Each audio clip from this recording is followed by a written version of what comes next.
ఓం నమో భగవతే వాసుదేవాయ. ఓం నమో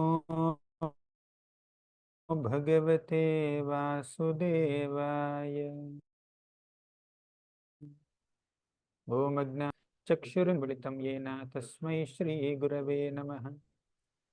నమో విష్ణుపాదాయ కృష్ణప్రేష్ఠాయ భూతలే శ్రీమతే భక్తివేదాంత స్వామిన్ ఇతి నామినే. నమస్తే సారస్వతీ దేవి గౌరవాణి ప్రచారిణి నిర్విశేష శూన్యవాది పాశ్చాత్య దేశతారిణి. జై శ్రీ కృష్ణ చైతన్య ప్రభో నిత్య శ్రీ అద్వైత శ్రీవాసాది గౌర భక్త వృంద. హరే కృష్ణ కృష్ణ కృష్ణ హరే రామ హరే రామ రామ రామ హరే హరే. హరే కృష్ణ. వాయిస్ క్లియర్గా లేదా? వినిపిస్తుంది కదా? ఓకే. మనం గత కొద్ది వారాల్లో 3 వారాల్లో శ్రీమద్ భాగవతం మొదటి స్కందంలోని 2 అధ్యాయాలు చర్చించుకున్నాం.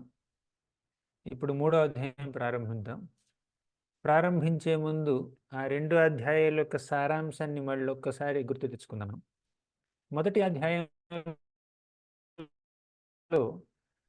శౌనకాది ఋషులు సూత గోస్వామిని 6 ప్రశ్నలు అడుగుతారు. ఏమిటా 6 ప్రశ్నలు? మొట్టమొదటిది, అందరికీ మానవాళి మొత్తానికి అత్యంత శ్రేయోదాయకమైనటువంటి పద్ధతి ఏమిటి? అల్టిమేట్ గుడ్, బెస్ట్ బెనిఫిట్ ఇచ్చేటటువంటి పద్ధతి ఏమిటి అని అడిగారు. 2, అన్ని శాస్త్రాల యొక్క సారం ఏమిటి? 3, శ్రీకృష్ణ భగవానుడు దేవకీ వసుదేవుల తనయుడిగా ఎందుకు జన్మించాడు? 4, పురుషావతారాల యొక్క లక్షణాలు ఏమిటి, వారి యొక్క కార్యకలాపాలు ఏమిటి?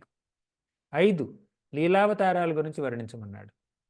6, శ్రీకృష్ణుడు తన అవతారాన్ని చాలించి భగవద్ధామానికి చేరుకున్న తర్వాత ధర్మానికి ఆశ్రయం కల్పించింది ఎవరు? ధర్మం ఎవరి ఆశ్రయం తీసుకుంది? ఇలా 6 ప్రశ్నలు అడిగారనమాట మన నైమిషారణ్యంలోని శౌనకాది ఋషులు సూత గోస్వామి. అది మొదటి అధ్యాయం యొక్క సారాంశం. ఇక 2వ అధ్యాయంలో సూత గోస్వామి వారు అడిగినటువంటి ప్రశ్నల్ని అభినందించి తన గురువైనటువంటి సుఖదేవ గోస్వామికి నమస్కరించి, అంతేకాకుండా వ్యాస భగవానుడికి, తర్వాత నరనారాయణులకి అందరికీ నమస్కరించి వారి యొక్క ప్రశ్నలకి సమాధానం ఇవ్వడం ప్రారంభించాడు అనమాట. మొదటి 2 ప్రశ్నలకి సమాధానం ఒకటే. ఏమిటా 2 ప్రశ్నలు? మానవాళి మొత్తానికి అత్యంత శ్రేయోదాయకమైనది ఏమిటి? సకల శాస్త్రాల సారం ఏమిటి? రెండింటికి సమాధానం ఏమిటంటే భక్తి. అధోక్షజుడి పట్ల అప్రతిహత భక్తి, ఎటువంటి స్వార్థపూరిత భావనలో లేకుండా ఆయనకి భక్తితో సేవ చేయడమే అన్ని శాస్త్రాల సారం, మనకి అత్యంత శ్రేయోదాయకం. ఇక ఆ భక్తిని ఇంకా పూర్తిగా వర్ణించారనమాట. ఆ భక్తి మార్గాన్ని ఎలా వర్ణించారు?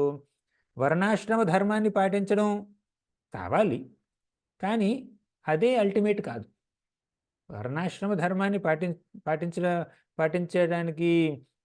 పాటిస్తే మనం మానవాళిలో కాస్త మంచి వాళ్ళలాగా అనిపించుకోవచ్చు. కాకపోతే వర్ణాశ్రమ ధర్మం యొక్క సారాంశం, వర్ణాశ్రమ ధర్మాన్ని ఆచరిస్తూ పరోధర్మాన్ని మనం పొందాలి, పంచమ పురుషార్థాన్ని పొందాలి. ఏమిటది? కృష్ణ భక్తి. ఆశ్రమ విభాగశః స్వనుష్ఠితస్య ధర్మస్య సంసిద్ధిర్. అంటే సంసిద్ధి, ఏ పని చేసిన, ధర్మాన్ని ఆచరించిన, ఆశ్రమ ధర్మాన్ని ఆచరించిన ఆ హరిని మెప్పించడం కోసం చేయాలి, హరి ప్రీత్యర్థం చేయాలి అన్న విషయాన్ని 15వ శ్లోకం వరకు మనకి చక్కగా చెప్పారు సూత గోస్వామి వారు. ఆ తర్వాత భక్తిలో మనం ఎలా పురోగతి చెందుతాము ఆ విషయాన్ని చెప్పారు. మనం భక్తిలో దశలు ఉంటాయి కదండి, చూడండి. శ్రద్ధ, సాధు సంగ, భజన క్రియ, అనర్థ నివృత్తి, ఈ దశలన్నింటినీ చక్కగా వివరించారు. ఆ తరువాత ఎంతోమంది దేవతలు ఉన్నా కూడా భగవంతుడిని ఎందుకు ఆరాధించాలి, మన వాసుదేవుడిని ఎందుకు ఆరాధించాలి? ఎందుకంటే వాసుదేవ పరా వేద, వాసుదేవ పరామఖాః, వాసుదేవ పరాయోగ, వాసుదేవ పరాక్రియా. అంటే ఈ ప్రపంచంలో ఉన్నటువంటి పద్ధతులన్నింటినీ సృష్టించింది ఆయనే. ఆ పద్ధతుల యొక్క సారాంశం, తర్వాత అల్టిమేట్ గోల్ ఆయనే. గతి వాసుదేవ పరాగతి. ఆ విధంగా మొదటి 2 ప్రశ్నలకు సమాధానం చెప్పారనమాట.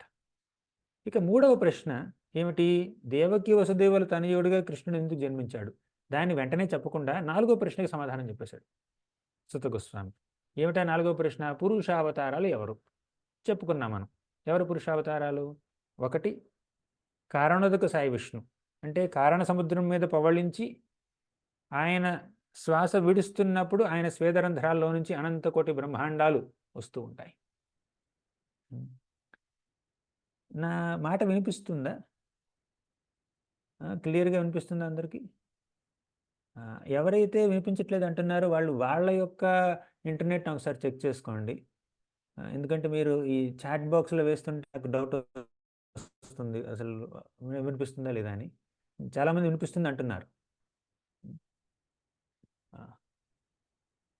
సరే, ఇప్పుడు మనం పురుషావతారాల గురించి చెప్పుకున్నాం. ఎవరు వాళ్ళు? కారణోదక సాయి విష్ణు. ఆయన స్వేదరంధ్రాల నుంచి అనంతకోటి బ్రహ్మాండాలు ఉద్భవిస్తూ ఉంటాయి. ప్రతి బ్రహ్మాండంలోకి ఆయన విస్తరించి గర్భోదక సాయి విష్ణువుగా ప్రవేశిస్తాడు. ఆయన నాభికమలం నుంచి బ్రహ్మ జన్మిస్తాడు. తర్వాత మనకి క్షీరోదక సాయి విష్ణు అని ఇంకొక విష్ణువు, మూడవ విష్ణువు ఉన్నాడు. ఆయన ఈ సృష్టిలో ఈ విశ్వం మొత్తంలో ఉన్నటువంటి వ్యక్తులందరి హృదయాల్లోకి పరమాత్మలాగా విస్తరిస్తాడనమాట. ఇలా ముగ్గురు పురుషావతారాల గురించి మనం చెప్పుకున్నాం. ఇప్పుడు మూడవ ప్రశ్నకి సమాధానం చెప్పాడు. ఏమిటా మూడవ ప్రశ్న? దేవకి వసుదేవుల తనయుడిగా కృష్ణుడు ఎందుకు జన్మించాడంటే, శుద్ధ సత్వగుణంలో ఉన్న వాళ్ళందరినీ మళ్ళీ భగవద్ధామానికి తీసుకువెళ్ళడానికి ఆయన జన్మించాడనమాట. ఇలా 4 ప్రశ్నలకి సమాధానం మనం తెలుసుకున్నాం. ఇక 5వ ప్రశ్నకి తెలుసుకోవాలి మనం. ఏమిటి 5వ ప్రశ్న? వారి యొక్క లక్షణాలు తెలుసుకోవాలనుకుంటున్నాడు. అదే 3వ అధ్యాయం అనమాట. 3వ అధ్యాయంలో మొదటి 5 శ్లోకాల్లో ఇంకొకసారి పురుషావతారాల గురించి మళ్ళీ చెప్పారనమాట. కారణోదక సాయి విష్ణువు గురించి, తర్వాత గర్భోదక సాయి విష్ణువు గురించి,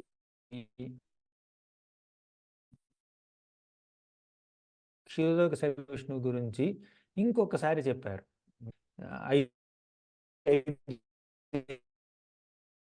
శ్లోకాల్లో. సుత గోస్వామి ఉవాచ హే పౌర్ణిభిః షోడశ కళ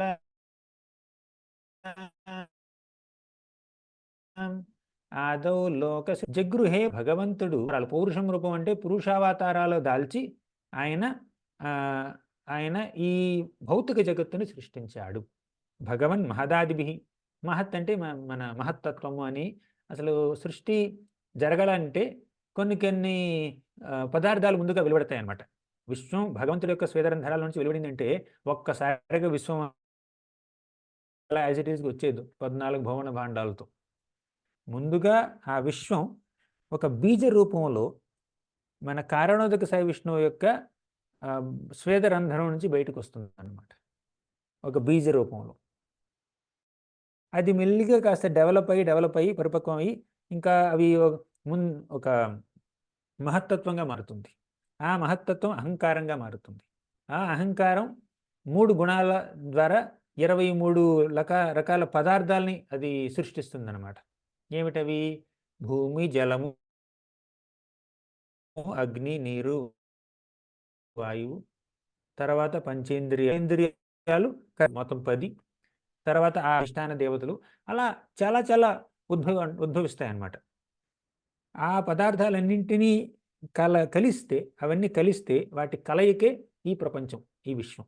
ఇదంతా మనం ఎప్పుడు తెలుసుకుంటాం? 2వ స్కందంలో, 3వ స్కందంలో దీని గురించి విస్తారంగా చెప్తారనమాట. కానీ ప్రస్తుతం అవన్నీ చెప్పలేదు మనకి. ప్రస్తుతం ఒక మాట చెప్పారు. ఏమిటి? కారణోదక సాయి విష్ణువు నుంచి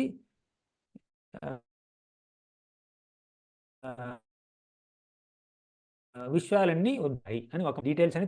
తరువాత నస్య యోగ నిద్రాంబి తన్వతః నాభిహ్రాదాంబుజ ఆసీద్ బ్రహ్మ విశ్వసృజాంపతి. అంటే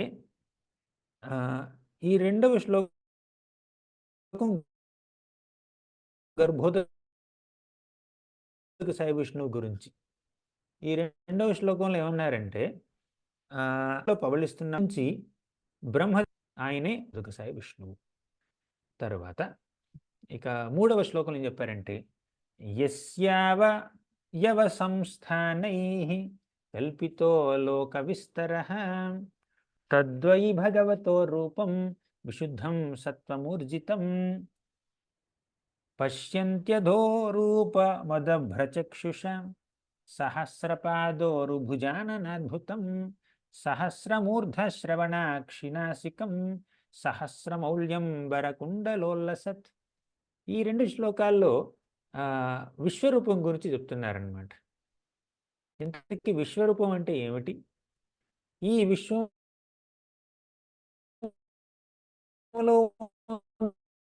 ఉన్నటువంటి 14 భాగాలుగా పరిగణించడమే విశ్వరూపం. అర్థమైందా? అంటే ఇప్పుడు కింద లోకాలు ఉన్నాయి. ఇప్పుడు 3, 4 శ్లోకాల్లో ఏం చెప్పారంటే విశ్వరూపం గురించి చిన్నగా అలా ప్రస్తావించారంతే.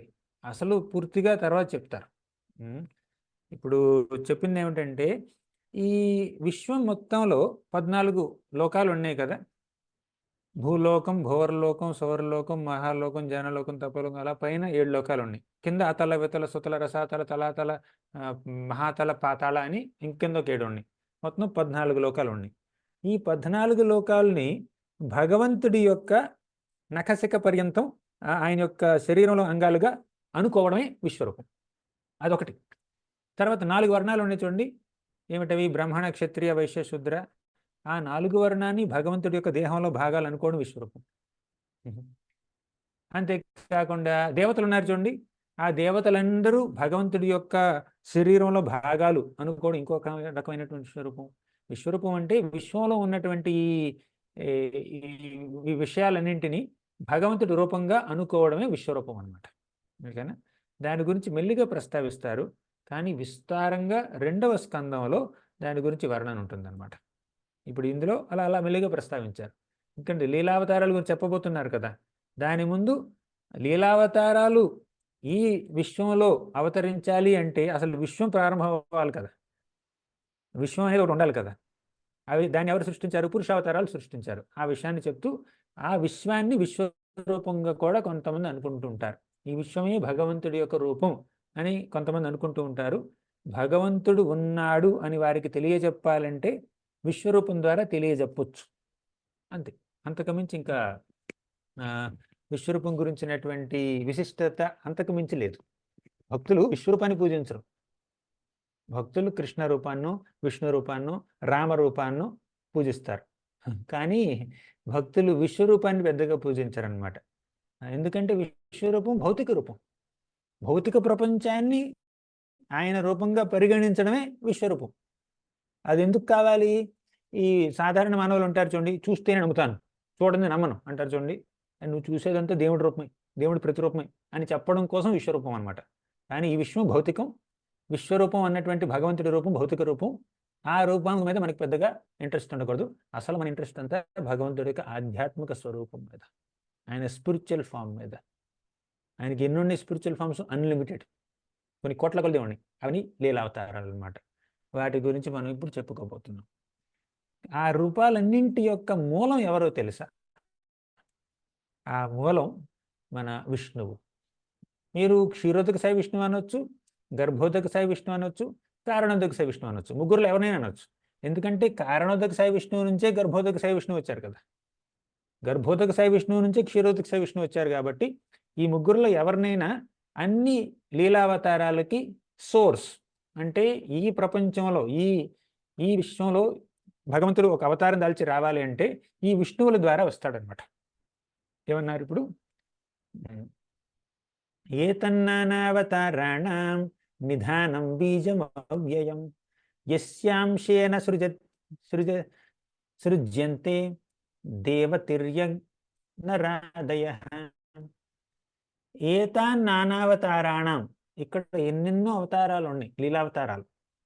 వాటన్నింటికీ నిధానం, బీజం, అవ్యయం ఎవరు? మన విష్ణువే. నిధానం అంటే ఎక్కడి నుంచి అయితే ఉద్భవిస్తున్నారో దాన్ని విధానం అంటారు.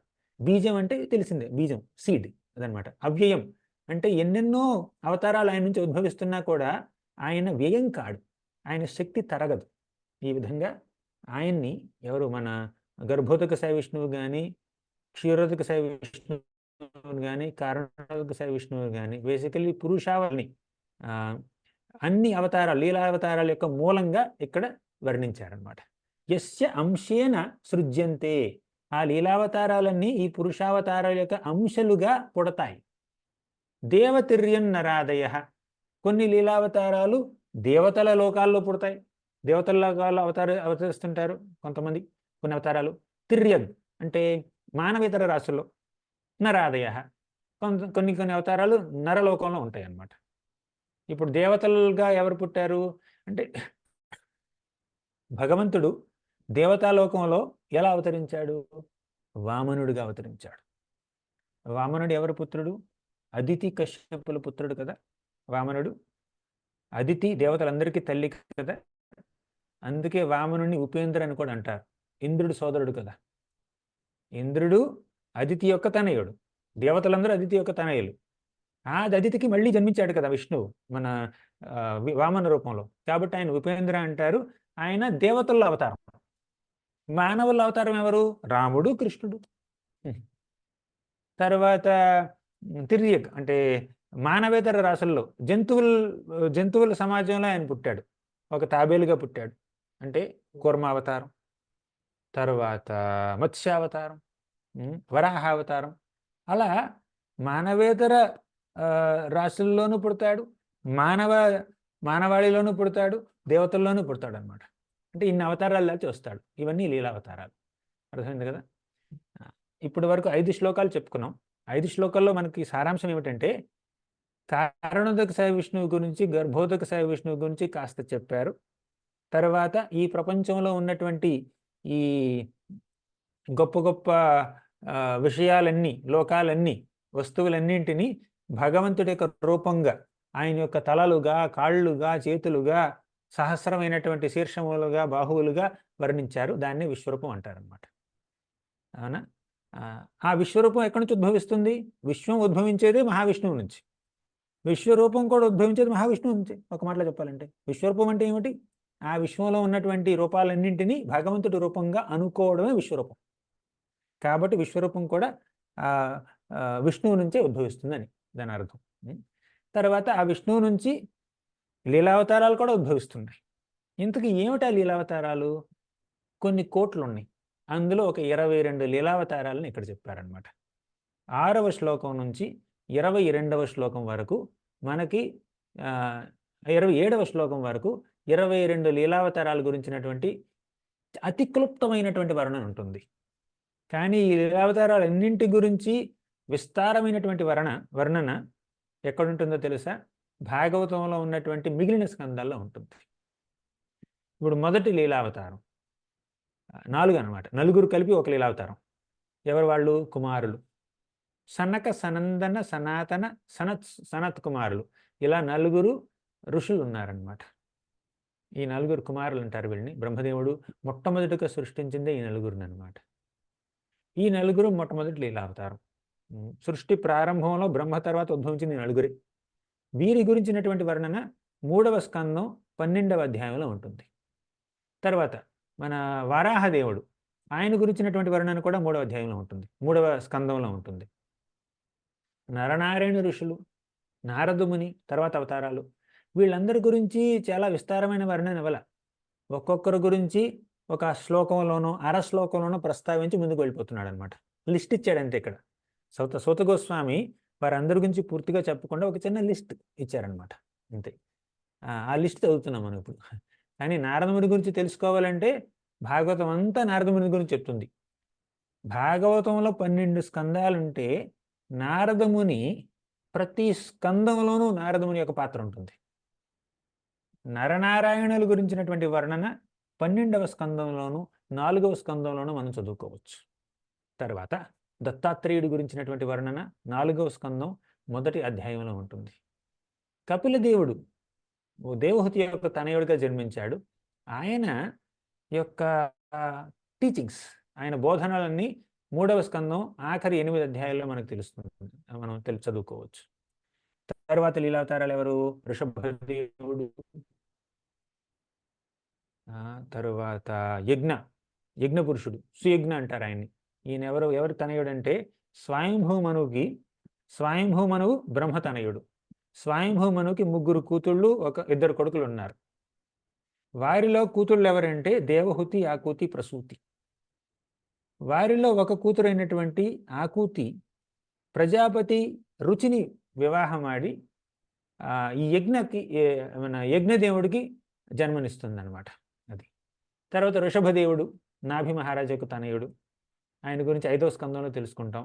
ఇప్పుడు ఈయన గురించి 4వ స్కందంలోను 8వ స్కందం నుంచి తెలుసుకుంటాం మన ఈయన గురించి, ఈ యజ్ఞ పురుషుడు గురించి. తరువాత పృథు మహారాజు, ఈయన లీలావతారం అంటుంటారు, అప్పుడప్పుడు శక్త్యావేశ అవతారం అని కూడా ఉంటుంటారు. అవతారాలు చాలా చాలా రకాలు ఉన్నాయండి. అన్నీ చెప్పమంటారు ఇప్పుడు? చెప్దాం. ఎక్స్ట్రా ఇన్ఫర్మేషన్ చాప్టర్లో లేదు అది, అయినా కూడా చెప్తాను. అవతారాలు 6 రకాలు. 22 నుండి 6 అంటే అని అనుకోండి, ఈ 22 లీలావతారాల యొక్క ఉదాహరణలు మాత్రమే. అసలు కేటగిరీస్ చూస్తే 6 రకాల అవతారాలు ఉన్నాయి. మొదటిది పురుషావతారాలు, ఎవరో మీకు తెలుసు. కారణోదక సాయి విష్ణు, గర్భోదక సాయి విష్ణు, క్షీరోదక సాయి విష్ణు, అది మొదటి రకం. రెండవ రకం గుణావతారాలు, ఎవరు? తెలిసిందే మీకు, బ్రహ్మ, విష్ణు, శివ. సత్వగుణావతారం ఎవరు? విష్ణువు. రజోగుణావతారం బ్రహ్మ, తమోగుణావతారం శివుడు. ఇవి గుణావతారాలు, రెండవ రకం. మూడవ రకం ఏమిటంటే లీలావతారాలు. లీలావతారాలు ఇప్పుడు మనం చెప్పుకుంటున్న 22 లీలావతారాలే అనమాట. ఓకే. 4 ఏమిటంటే యుగావతారాలు. ప్రతి యుగంలోనూ భగవంతుడు ఒక రూపంలో అవతరిస్తాడు. యుగావతారం. ప్రస్తుతం యుగానికి యుగావతారం ఎవరు? మన చైతన్య మహాప్రభు. 5 మన్వంతర అవతారం. బ్రహ్మదేవుడి ఒక రోజుని 14 భాగాలు చేస్తారు. ఒక్కొక్క భాగాన్ని మన్వంతరం అంటారు. ఆ మన్వంతర కాలంలో భగవంతుడు విష్ణువు ఒక అవతారం దాల్చి వస్తాడు, దాన్ని మన్వంతర అవతారం అంటారు. ఓకేనా. ఇక 6వ రకం అవతారం ఏమిటంటే శక్త్యావేశ అవతారం అంటారు. శక్త్యావేశ అంటే భగవంతుడు అర్హుడైనటువంటి జీవుణ్ణి చూసుకుని ఆ జీవుడికి ఆయన యొక్క శక్తిని ప్రసాదిస్తాడనమాట. ఆయన యొక్క ప్రత్యేక శక్తిని ప్రసాదించి కొన్ని లీలలు జరుపుతాడు. ఇప్పుడు పరశురాముడు ఉన్నాడు, ఆయన శక్త్యావేశ అవతారం. ఆయన ఎటువంటి శక్తిని ఆయన భగవంతుడు ఇచ్చాడు ఆయనకి? దుష్టదమన శక్తి. ఇప్పుడు 4 కుమారులు ఉన్నారు కదా, వారిని కూడా శక్త్యావేశ అవతారం అంటారు. లీలావతారం అనొచ్చు, శక్త్యావేశ అవతారం అని కూడా అంటారనమాట. ఎందుకంటారు? వారికి ప్రత్యేకంగా భగవంతుడు ఏం శక్తి ప్రసాదించాడు? జ్ఞానశక్తిని ప్రసాదించాడు. తరువాత ఈ యజ్ఞ అన్నట్టు కూర్చోండి. ఇప్పుడు చెప్పుకున్నాం మనం, మన ఆకృతి యొక్క తనయుడు, ఆయనకు కూడా మన్వంతర అవతారమే. ఓకేనా. ఇలా మన్వంతర అవతారాలు అంటే ఒకే అవతారం మన్వంతర అవతారంగా, లీలావతారంగా, శక్త్యావేశ అవతారంగా కూడా పనిచేయచ్చు అనమాట. తర్వాత ఇంకేం చెప్పుకున్నాం? శక్త్యావేశ అవతారం గురించి చెప్పుకున్నాం కదా. బ్రహ్మను కూడా ఒక శక్త్యావేశ అవతారం అనొచ్చు. ఆయన గుణావతారాల్లో ఒకడు. శక్త్యావేశ అవతారం కూడా అనొచ్చు ఆయన. ఎందుకు? ఆయనకి ఎటువంటి శక్తిని ప్రసాదించాడు భగవంతుడు? సృష్టి శక్తి. పృథు మహారాజుని కూడా శక్త్యావేశ అవతారం అంటారు. ఏ శక్తి? పాలనా శక్తి. 4వ స్కందంలో ఏమైనా చెప్పుకుంటాం. ఇప్పుడు మనం 3వ చాప్టర్లో ఇవన్నీ చెప్పలేదు, నేను ఎక్స్ట్రా చెప్తున్నాను, ఎందుకైనా మంచిదని. ఫ్యూచర్లో ఇవన్నీ మీకు పూర్తిగా అర్థమవుతాయి. తర్వాత మత్స్యావతారం గురించి. ఆయన ఏం చేస్తాడంటే, ఈ ప్రళయ సమయంలో ప్రళయ పయోధి జలే, జయదేవ గోస్వామి అష్టపదులు ఉంటాయి చూడండి, ఆయన చక్కగా దశావతార స్తోత్రం రాస్తుంటాడు. అందులో ప్రళయ పయోధి జలి, ప్రళయం సంభవించినప్పుడు మన ఈ మత్స్యావతారం మన వైవస్వత మనువుని, అప్పుడు ఆయన సత్యవ్రత మహారాజుని, సప్త ఋషుల్ని, తర్వాత ఈ ప్రపంచంలో ఉన్నటువంటి విలువైన వస్తువులన్నింటినీ ఆ ప్రళయం సంభవించినప్పుడు ఒక పడవలో వీరందరినీ తీసుకువెళ్తాడనమాట. ఆయన గురించి మనం 8వ స్కందం 24వ అధ్యాయంలో చెప్పుకుందాం. కూర్మావతారం, ఆయన ఏం చేశారో మీకు తెలుసు. ఆయన మందరికి పర్వతాన్ని తన వీపు మీద మోసి సముద్ర మంథనం జరగడానికి సహకరించాడు అనమాట. మోహిని అవతారం తెలిసిందే. దేవతలకి అసురులకి ఆయన అమృతాన్ని పంచడానికి అలా ఆ అవతారం దాల్చి వచ్చాడు. ఒక స్త్రీ రూపంలో దాల్చి వచ్చాడు అనమాట. కానీ అమృతం మొత్తం దేవతలకే పంచాడు, రాక్షసులకు పంచలేదు. ఎందుకంటే వాళ్ళు అసూయపరులు కదా. తర్వాత ధన్వంతరి అవతారం తెలిసిందే మీకు. అసలు అమృత భాండాన్ని ఈ సముద్ర మథన కాలంలో బయటికి తీసుకువచ్చిందే ధన్వంతరి. ఆ తర్వాత మోహిని అవతారంగా ఆ అమృతాన్ని అందరికీ పంచాడు భగవంతుడు. తర్వాత నరసింహావతారం చెప్పనవసరం లేదు, మీకు అందరికీ తెలిసిందే, సుపరిచితమైనటువంటి అవతారం నరసింహావతారం. వామనావతారం గురించి ఇంతకుముందే చెప్పుకున్నాం మనం. వామన అవతారంలో ఆయన ఒక బాలుడిగా వచ్చి, బ్రాహ్మణ బాలకుడిగా వచ్చి బలి మహారాజు దగ్గర 3 అడుగులు నేల అడిగి మొత్తం ముల్లోకాలను ఆక్రమిస్తాడనమాట. పరశురామ అవతారం, వ్యాస భగవానుడిని కూడా ఒక అవతారం అంటారు. వ్యాస భగవానుడిని శక్త్యావేశ అవతారం అని కూడా అనొచ్చు. ఏ శక్తిని ఆయనకు ప్రసాదించాడు భగవంతుడు? పుస్తకాలు రాసే శక్తిని. ఆయన గ్రంథకర్త. మహాభారతాన్ని రచించాడు, ఇప్పుడు భాగవతాన్ని రచించింది కూడా ఆయనే. బుద్ధావతారం, కల్కి అవతారం, రామావతారం, కృష్ణుడు, బలరాముడు, ఇలా ఎంతోమంది లీలావతారాలు ఉన్నారు.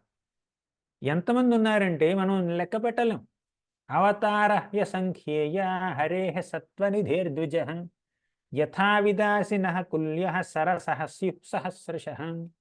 యథా అవతార హి అసంఖ్యేయ, అవతారాలు అసంఖ్యాకములు, అన్లిమిటెడ్ అనమాట. లెక్క పెట్టలేము మనం. 10 ఉన్నాయా, 20 ఉన్నాయా? ఇక్కడ ఒక 20 చెప్పారు, 22 చెప్పారు. కానీ 22 కాదు, కొన్ని కోట్ల అవతారాలు ఉన్నాయి. ఇప్పుడు అనుకున్నాం యుగావతారం అనుకున్నాం మనం. ప్రతి యుగంలో ఒక అవతారం దాల్చి వస్తాడు అనుకున్నాం, అవునా? ఒక యుగ సైకిల్లో 4 యుగాలు ఉంటాయి. బ్రహ్మదేవుడి ఒక రోజులో ఎన్నిసార్లు యుగ సైకిల్స్ వస్తాయి? 100 దివ్య యుగాలు ఉంటాయి. అంటే 100 × 4 4000 యుగావతారాలు బ్రహ్మదేవుడి ఒక రోజులో వస్తాయన్నమాట. అంటే బ్రహ్మదేవుడి ఒక రోజులో విష్ణువు, కృష్ణుడు 4000 సార్లు అవతరిస్తాడు యుగావతారంగా. 14 సార్లు అవతరిస్తాడు మన్వంతర అవతారాలుగా. ఇంకా చాలా అవతారాలు ఉన్నాయి, శక్తి అవతారాలు ఇంకెన్నెన్నో, అవునా?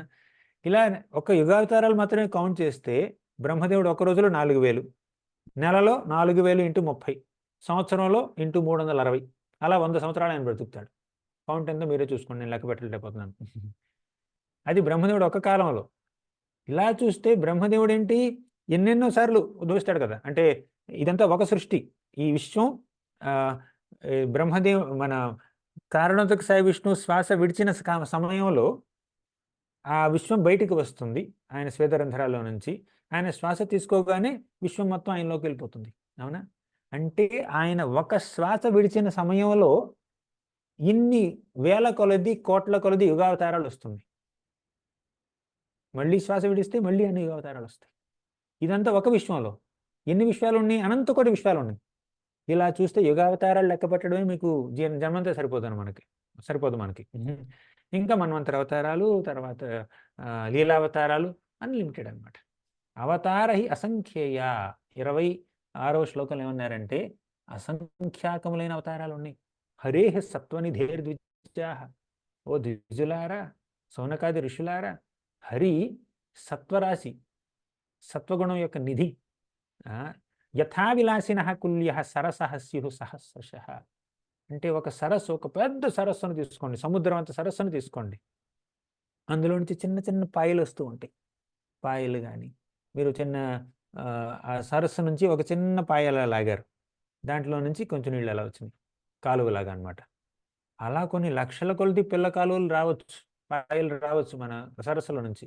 కానీ సరస్సులో నీళ్ళు ఏం తగ్గట్లా, సముద్రంలో నీళ్ళు తగ్గట్లా. అలా ఎలా అయితే ఒక సముద్రం నుంచి ఎన్ని వాటర్ బాటిల్స్ నీళ్ళు బయటికి తీసినా కూడా సముద్రం తరగదో, అదేవిధంగా ఎన్ని లక్షల కొలది, కోట్ల కొలది అవతారాలు ఆయన నుంచి ఉద్భవించినా కూడా ఆయన శక్తి తగ్గదు. అన్ని అవతారాలకి మూలం ఆయనే, భగవంతుడే అని ఈ విషయాన్ని ఇక్కడ చెప్పారు 26వ శ్లోకంలో. తర్వాత ఇంతే కాదు, నేను 22 అవతారాలు చెప్పాను, లీలావతారాలు చెప్పాను. సూత గోస్వామి అంటున్నాడు ఇంకా చాలా మంది ఉన్నారు. ఋషయ మనవో దేవ మనుపుత్ర మహోజస కలాహ సర్వే హరేరేవ సుప్రజాపతయ స్మృత. ఋషయ, చాలా మంది ఋషులు కూడా ఆయన నుంచే ఉద్భవించారు. మనవో దేవ, మనువులు కూడా ఆయన నుంచే ఉద్భవించారు. దేవతలు కూడా ఆయన నుంచే ఉద్భవించారు. మనుపుత్రాహ మహౌజస, ఎంతో గొప్ప గొప్ప తేజస్సు శక్తి కలిగినటువంటి ఈ గొప్ప గొప్ప వ్యక్తులందరూ ఆయన నుంచే ఉద్భవించారు. కళాహ సర్వే హరేరేవ, వీళ్ళందరూ కళ అంటే ఆయన యొక్క పార్షియల్ ఎక్స్పాన్షన్, అంటే ఆయన నుంచి ఒక అంశం అలా బయటకు వస్తుంది. ఆ అంశకి ఆయనకి ఎంత శక్తి ఉందో అంత శక్తి అంశకు ఉండదు. అలా పూర్తి శక్తి కానటువంటి విస్తారాన్ని కళ అంటారనమాట. పార్షియల్ ఎక్స్పాన్షన్ అంటారు ఇంగ్లీష్లో, అవునా? అలా హరి నుంచే ఉద్భవించారు వీళ్ళందరూ. సుప్రజాపతయ స్మృత, ప్రజాపతులు కూడా ఆయన నుంచే వచ్చారు. ఇప్పుడు భగవద్గీత చదివితే ఇవన్నీ క్లుప్తంగా చెప్పారు. ఇక్కడ ఎలాబరేట్గా చెప్తున్నారు. శ్రీకృష్ణ భగవానుడు 10వ అధ్యాయంలో తన విభూతుల గురించి చెప్పాడా లేదా? 7వ అధ్యాయంలో కూడా చెప్పాడు. సరసోహమప్సు కౌంతేయ ప్రభాస్మి శశి సూర్యయో అన్నాడు. నీరు తాగితే దాని యొక్క రుచిని నేనే, సూర్యచంద్రుని చూస్తే వాటి యొక్క వెలుతురుని నేనే, సింహంలో ఉన్నటువంటి ఆ శక్తిని నేనే, శబ్ద ఖే పౌరుషం ఋషు, ఈ ఈ ఆకాశంలో ఉన్నటువంటి శబ్దాన్ని నేనే, ఏ పురుషుల్లోనైనా పౌరుషాన్ని నేనే అని ఎన్నో విధాలుగా. అసలు ఈ ప్రపంచం నడవాలి అంటే, ఈ సృష్టి నడవాలి అంటే ప్రతి అణువణువులోనూ ఆయన శక్తి ఉంది. ఆయన శక్తి లేనిదే నడవదు ఏది. ఋషులందరూ నా నుంచే ఉద్భవించారు. ఇంకా 10వ అధ్యాయంలో శ్రీకృష్ణుడు ఏమన్నాడంటే, నమే విదుః సురగణాః ప్రభవం న మహర్షయః అహం ఆదిర్హి దేవానాం మహర్షీణాం చ సర్వశః. నమే విదుః సురగణాః, గొప్ప గొప్ప సురులు దేవతలు నన్ను అర్థం చేసుకోలేరు. ప్రభవం న మహర్షయః, మహర్షులు కూడా నన్ను అర్థం చేసుకోలేరు. అహం ఆదిర్హి దేవానాం మహర్షీణాం చ సర్వశః, ఆ దేవతలందరికీ, సురులందరికీ, మహర్షులందరికీ ఆదిని నేనే, వారు నా నుంచే ఉద్భవించారు. తర్వాత మద్భావ మానసా జాత అన్నాడు తర్వాత శ్లోకంలో. మద్భావ మానసా జాత, నా మనసు నుంచి ఉద్భవించారు వీళ్ళందరూ. ఈ ఋషులు, తర్వాత మనువులు, ప్రజాపతులు, మనుపుత్రులు, దేవతలు, వీళ్ళందరూ ఆయన నుంచే ఉద్భవించారు. కృష్ణుడు నుంచి ఎంతో మంది లీలావతారాలు, తర్వాత ఋషులు, మనువులు, దేవతలు, బ్రహ్మ కూడా ఆయన నుంచి ఉద్భవించాడు. విష్ణువు కూడా ఆయన నుంచి ఉద్భవించాడు. ఆ విషయాన్ని ఇక్కడ క్లియర్గా చెప్పారు. ఇంకా తర్వాత ఇంకా క్లియర్ అవుతుంది చూడండి. 28వ శ్లోకానికి వెళ్దాం మనం. ఇది అసలైన శ్లోకం. ఈ శ్లోకాన్ని జీవగోస్వామి పాదులు ఏమంటారంటే పరిభాష సూత్రం అంటారు. చూద్దాం. ఏతే చాంశకలాః పుంసః కృష్ణస్తు భగవాన్ స్వయం ఇంద్రారివ్యాకులం లోకం మృడయంతి యుగే యుగే. ఏతే చ అంశః కళా పుంసః. ఏతే చ అంటే ఇప్పటి వరకు మనం చెప్పుకున్నటువంటి అవతారాలు, లీలావతారాన్ని, అంశకళాః, పురుషావతారాల గురించి ఇంతకుముందు చెప్పుకున్నాం కదా, ఆ పురుషావతారాల యొక్క అంశాలు కానీ కళలు కానీ. పుంస అంటే పురుషావతారాలు, అవునా? అంశ అంటే ఆ పురుషావతారాల యొక్క అంశలు, కళ అంటే ఆ అంశాల యొక్క అంశాలు. అంటే ఇప్పటి వరకు చెప్పుకున్నటువంటి ఈ 22 లీలావతారాలు ఎవరంటే ఆ పురుషావతారాల యొక్క అంశాలు, లేదంటే అంశాల యొక్క అంశాలు, అంశాంశాలు, ఎక్స్పాన్షన్స్ లేదంటే పార్షియల్ ఎక్స్పాన్షన్స్. అర్థమైందా? ఫస్ట్ లైన్ ఇది చాలా ఇంపార్టెంట్ శ్లోకం ఉండేది.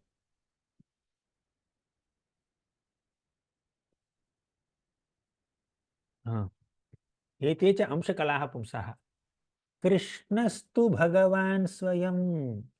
ఇప్పుడు ఇచ్చినటువంటి 22 అవతారాల లిస్టులో కృష్ణుడు కూడా ఉన్నాడు కదా, బలరాముడు ఉన్నాడు, రాముడు ఉన్నాడు, పరశురాముడు ఉన్నాడు, చాలామంది ఉన్నారు. వాళ్ళందరూ ఆ పెద్ద లిస్టులో 22 లిస్ట్ ఇచ్చి ఆ లిస్టులో కృష్ణుడు కూడా పెట్టారు. అప్పుడు మనకి ఏమనిపిస్తుంది? కృష్ణుడు కూడా ఒక అవతారమే అనిపిస్తుంది. ఎవరి అవతారం? పురుషావతారాల యొక్క అవతారం. విష్ణువు యొక్క అవతారం.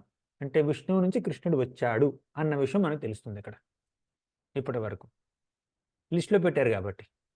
కానీ చివరిలో ఒక క్లారిఫికేషన్ ఇస్తున్నాడు. ఇప్పుడు పెద్ద పెద్ద బిల్ బోర్డులు ఉంటుంది చూడండి, బయట బిల్ బోర్డులు పెడతారు. ఇది కొంటే అది ఫ్రీ, ఒకటి కొంటే 2 ఫ్రీ, 2 కొంటే 3 ఫ్రీ, అలా కొన్ని ఆఫర్లు వస్తుంటాయి చూడండి. అక్కడ పెట్టినప్పుడు చిన్న చిన్న స్టార్ పెడతారు, అక్కడ కింద రాసి ఉంటారు conditions apply, star conditions apply అంటారు, అవునా? అలాగే ఇప్పుడు మన సుత గోస్వామి 22 అవతారాలను చక్కగా లిస్ట్ చెప్పి వీళ్ళందరూ ఏతేచ అంశ కళాహ అన్నారు, కళా పుంస, వీళ్ళందరూ పురుషావతారాలు, విష్ణువు యొక్క అంశలు లేదంటే అంశాలు లేదా కళలు. కానీ కృష్ణస్తు భగవాన్ స్వయం, తు అంటే కానీ, తు కృష్ణ తు అంటే కానీ కృష్ణుడు మాత్రం స్వయం భగవానుడు. ఆయన అంశ కాదు, ఆయన కళ కాదు, ఆయన అవతారం కాదు, ఆయన అవతారి, అవునా? ఆ విషయాన్ని ఇక్కడ క్లియర్గా చెప్పేశారు. కృష్ణుడు ఒక అవతారం కాదు, కృష్ణుడు అవతారాలన్నింటికి మూలం. ఆయన ఆయన పూర్ణ పురుషోత్తముడు. ఏ అవతారంలోనైనా కూడా భగవంతుడు తన శక్తిని కొంతవరకు మాత్రమే ప్రకటిస్తాడు, కానీ కృష్ణ రూపంలో ఆయన శక్తిని పూర్తిగా ప్రకటించాడనమాట.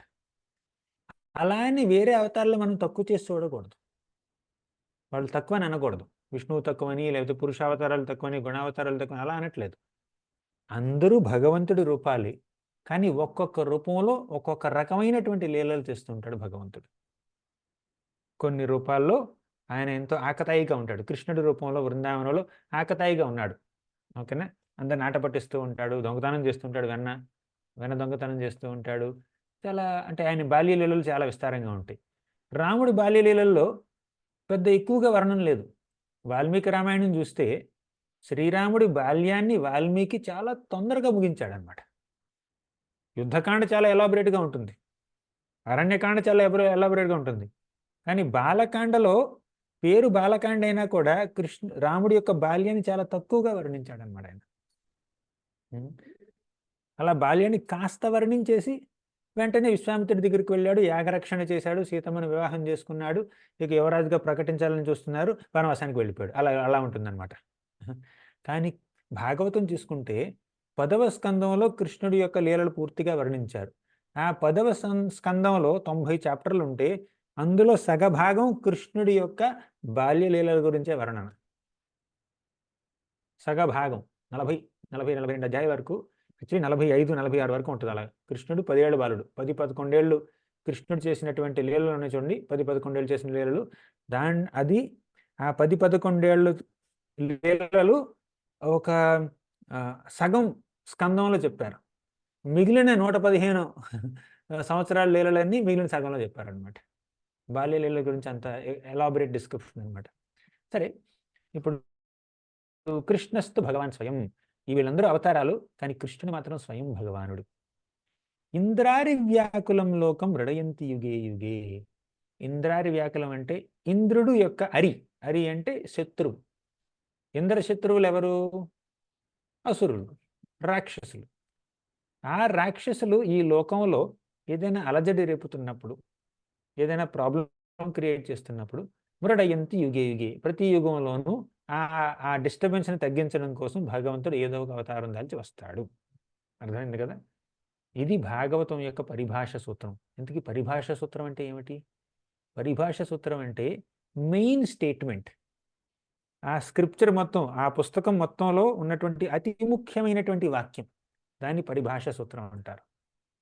ఆ పుస్తకం మొత్తం, ఆ గ్రంథం మొత్తంలో కొన్ని 1000-1,00,000 వాక్యాలు ఉన్నా కూడా ఆ వాక్యాలన్నీ ఈ వాక్యం ద్వారా అర్థం చేసుకోవాలి. ఈ వాక్యం మనకిచ్చేటటువంటి ఆ మెసేజ్ ఉంటుంది చూడండి, దాని ద్వారా ఆ లైట్లో మిగిలినన్నిటిని అర్థం చేసుకోవాలన్నమాట. అన్ని దీనికి అలైన్ అవ్వాల్సిందే, ఓకేనా? ఇది మెయిన్ స్టేట్మెంట్, ఈవెన్ మిగిలినవన్నీ అలా ఎక్స్ట్రా స్టేట్మెంట్స్ అనమాట. అలా దాన్ని పరిభాష సూత్రం అంటారు. సరే, ఇప్పుడు భాగవతం ఆధారంగా కృష్ణస్తు భగవాన్ స్వయం, ఆయన కేవలం ఒక అవతారం కాదు, ఆయన పూర్ణ పురుషోత్తముడు అన్న విషయాన్ని మనం తెలుసుకున్నాం భాగవతం ఆధారంగా. భగవద్గీత ఆధారంగా కూడా తెలుసుకుందాం. అన్ని అవతారాలకి మూలం ఆయన అన్న విషయం ఇక్కడ తెలిసింది భాగవతంలో. భగవద్గీతలో ఎక్కడ తెలుస్తుంది? ఎవరికైనా తెలుసా? చెప్పండి. ఎవరైనా చేతులెత్తి చెప్పొచ్చు. భగవద్గీతలో శ్రీకృష్ణుడు నేను అన్ని అవతారాలకి మూలం అన్న విషయాన్ని ఎక్కడ చెప్పాడు? మీకు హింట్ కావాలంటే నేను ఇస్తాను. 4th చాప్టర్, 4వ అధ్యాయం. చెప్పండి. రామచంద్ర సురేశ్వర ప్రభు.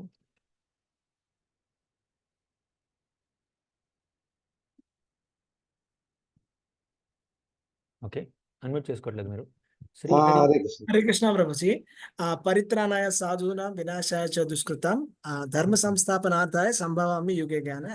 అక్కడ సృజామ్యహం అని అన్నారు కదా, అక్కడ కరెక్ట్. అక్కడ 2 శ్లోకాలు చెప్తాడు కృష్ణుడు. యదా యదా హి ధర్మస్య గ్లానిర్భవతి భారత అభ్యుత్థానమధర్మస్య తదాత్మానం సృజామ్యహం అన్నాడు. సృజామి అహం, నేనే ఒక రూపంలో ఒక అవతారం దాల్చి నేనే జన్మిస్తాను.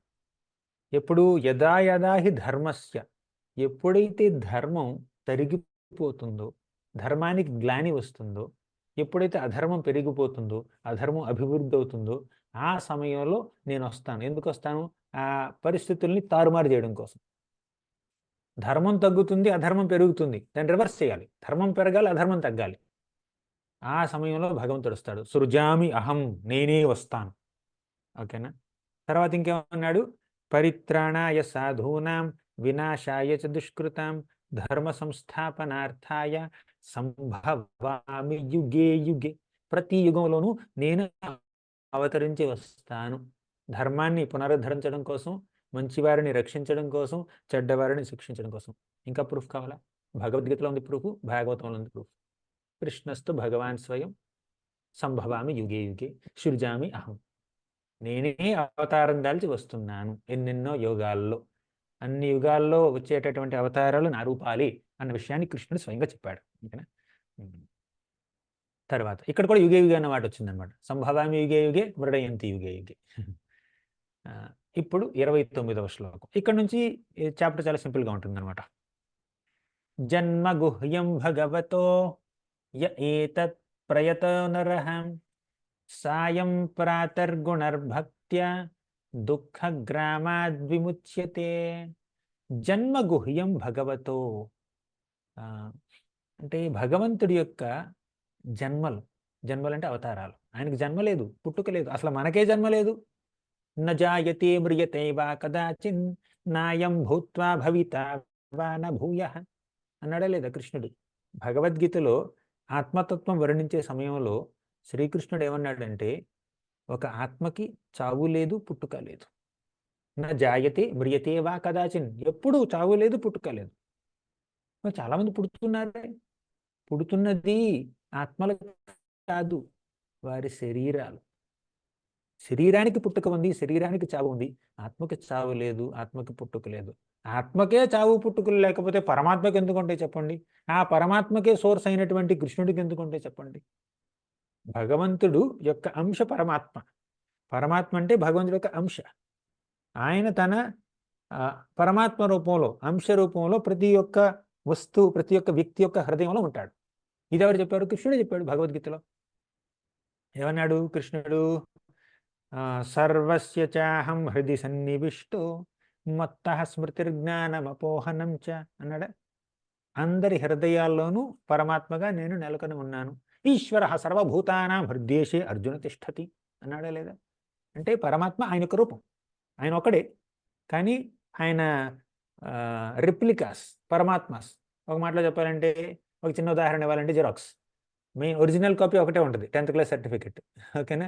జిరాక్స్లో ఉందో రావచ్చు, అలా అనమాట. భగవంతుడు ఒక్కడే, కానీ ఆయన యొక్క జిరాక్స్ కాపీ లేదంటే రెప్లికాస్ అంశాలు చాలా ఉంటాయి అన్నమాట పరమాత్మ రూపంలో. ఓకేనా? సరే, ఇప్పుడు జన్మగుహ్యం భగవతో, ఆయన యొక్క జన్మలు అంటే అవతారాలు. ఇక్కడ ఆయనకు పుట్టుక లేదు, కానీ పుడతాడు ఒక లీలలో. అవునా? అది గుహ్యం. గుహ్యం అంటే చాలా కాన్ఫిడెన్షియల్, సీక్రెట్ అన్నమాట. ఆయన యొక్క అవతారాలన్నీ చాలా రహస్యాలు. య ఏతత్ ప్రయతో నరః, ఎవరైతే రహస్యమైనటువంటి గుహ్యమైనటువంటి ఆయన యొక్క జన్మల్ని చక్కగా అర్థం చేసుకుంటారో, వింటారో వాటి గురించి, వాళ్ళు ఎప్పుడు వినాలి? సాయం ప్రాతర్ గుణార్భోక్య భక్త్య, భక్తితో సాయంకాలం పొద్దున, మార్నింగ్ అండ్ ఈవినింగ్, పొద్దున కానీ సాయంత్రం కానీ భక్తితో గనక భగవంతుడి యొక్క అవతార కథల్ని మీరు వింటే ఏం జరుగుతుంది? దుఃఖగ్రామాద్ విముచ్యతే, మన దుఃఖాలన్నీ తొలగిపోతాయి. అర్థమైంది? ఇప్పుడు ఈ మాటని కృష్ణుడు కూడా చెప్పాడు భగవద్గీతలో, మళ్ళీ 4వ అధ్యాయంలో. చెప్తారు ఎవరైనా? నా జన్మల నుంచి చెప్పండి మాత్రం. చెప్పేశారు ప్రభు ఇక్కడ. జన్మ కర్మ చ మే దివ్యం ఏవం యో వేత్తి తత్వతః త్యక్త్వా దేహం పునర్జన్మ నైతి మామేతి సోర్జున. నా జన్మలు, నా కర్మలు. కర్మ అంటే మనం చేసే కర్మ కాదు, ఆయన కర్మ అంటే లీలలు. ఓకేనా? ఆయన జన్మ అంటే పుట్టుక కాదు, అవతారాలు. అంటే నా అవతారాలు నా యొక్క లీలలు, లీలావతారంలో నేను చేసేటటువంటి లీలలు. ఆ లీలలన్నీ దివ్యములు. ఎవరైతే వాటిని చక్కగా అర్థం చేసుకుంటారో వారికి కష్టాలు ఉండవు, భగవంతుడి దగ్గరికి చేరుకుంటారు. అవునా? భగవద్గీతలో ఏం చెప్పారు, భాగవతంలో కూడా అదే చెప్పారు, కానీ చాలా ఎలాబొరేట్గా చెప్పారు అనమాట. ఓకేనా? తర్వాత 29 అయింది కదా. ఇక 30లో మళ్ళీ ఒక్కసారి విరాట్ రూపం గురించి వద్దాం. విరాట్ రూపం లేదంటే విశ్వరూపం అంటారు. సరే, ఇప్పటివరకు ఏం చెప్పుకున్నాం, ఇంకొకసారి చెప్పుకుందాం. ఈ అధ్యాయంలో నేను మధ్య మధ్యలో అలా రివైజ్ చేస్తూ ఉంటాను, మీకు బోర్ కొడితే ఏమనుకోకండి. ఎందుకంటే మనం రివైజ్ చేసుకోకపోతే చదువుకున్నది మర్చిపోతాం. మధ్య మధ్యలో అలా గుర్తు చేసుకుంటూ ఉండాలి. దీన్ని ఏమంటారో తెలుసా? సింహావలోకనం అంటారు. సింహావలోకనం అంటే సింహం ఏం చేస్తుంది? ఈ ఇలా అడవిలో చాలామంది శత్రువుల్ని చంపేసి, చిన్న చిన్న యానిమల్స్ని చంపేసి మధ్య మధ్యలో అలా వెనక్కి తిరిగి చూస్తుంది అనమాట. ఎక్కడి దాకా వచ్చాం? ఇంకెవరైనా మిగిలారా? ఎవరైనా మిగిలితే మళ్ళీ చూద్దాం, మళ్ళీ ఒకసారి చంపుదాం అని అంటున్నట్టు సింహం అనమాట. అలాగే మనం చదువుతున్నప్పుడు కూడా, శాస్త్ర అధ్యయనం చేస్తున్నప్పుడు కూడా అప్పుడప్పుడు సింహావలోకనం చేసుకోవాలి. సింహావలోకనం అంటే మళ్ళీ ఒక్కసారి రివైజ్ చేసుకోవాలి, 2 నిమిషాలు టైం తీసుకుని.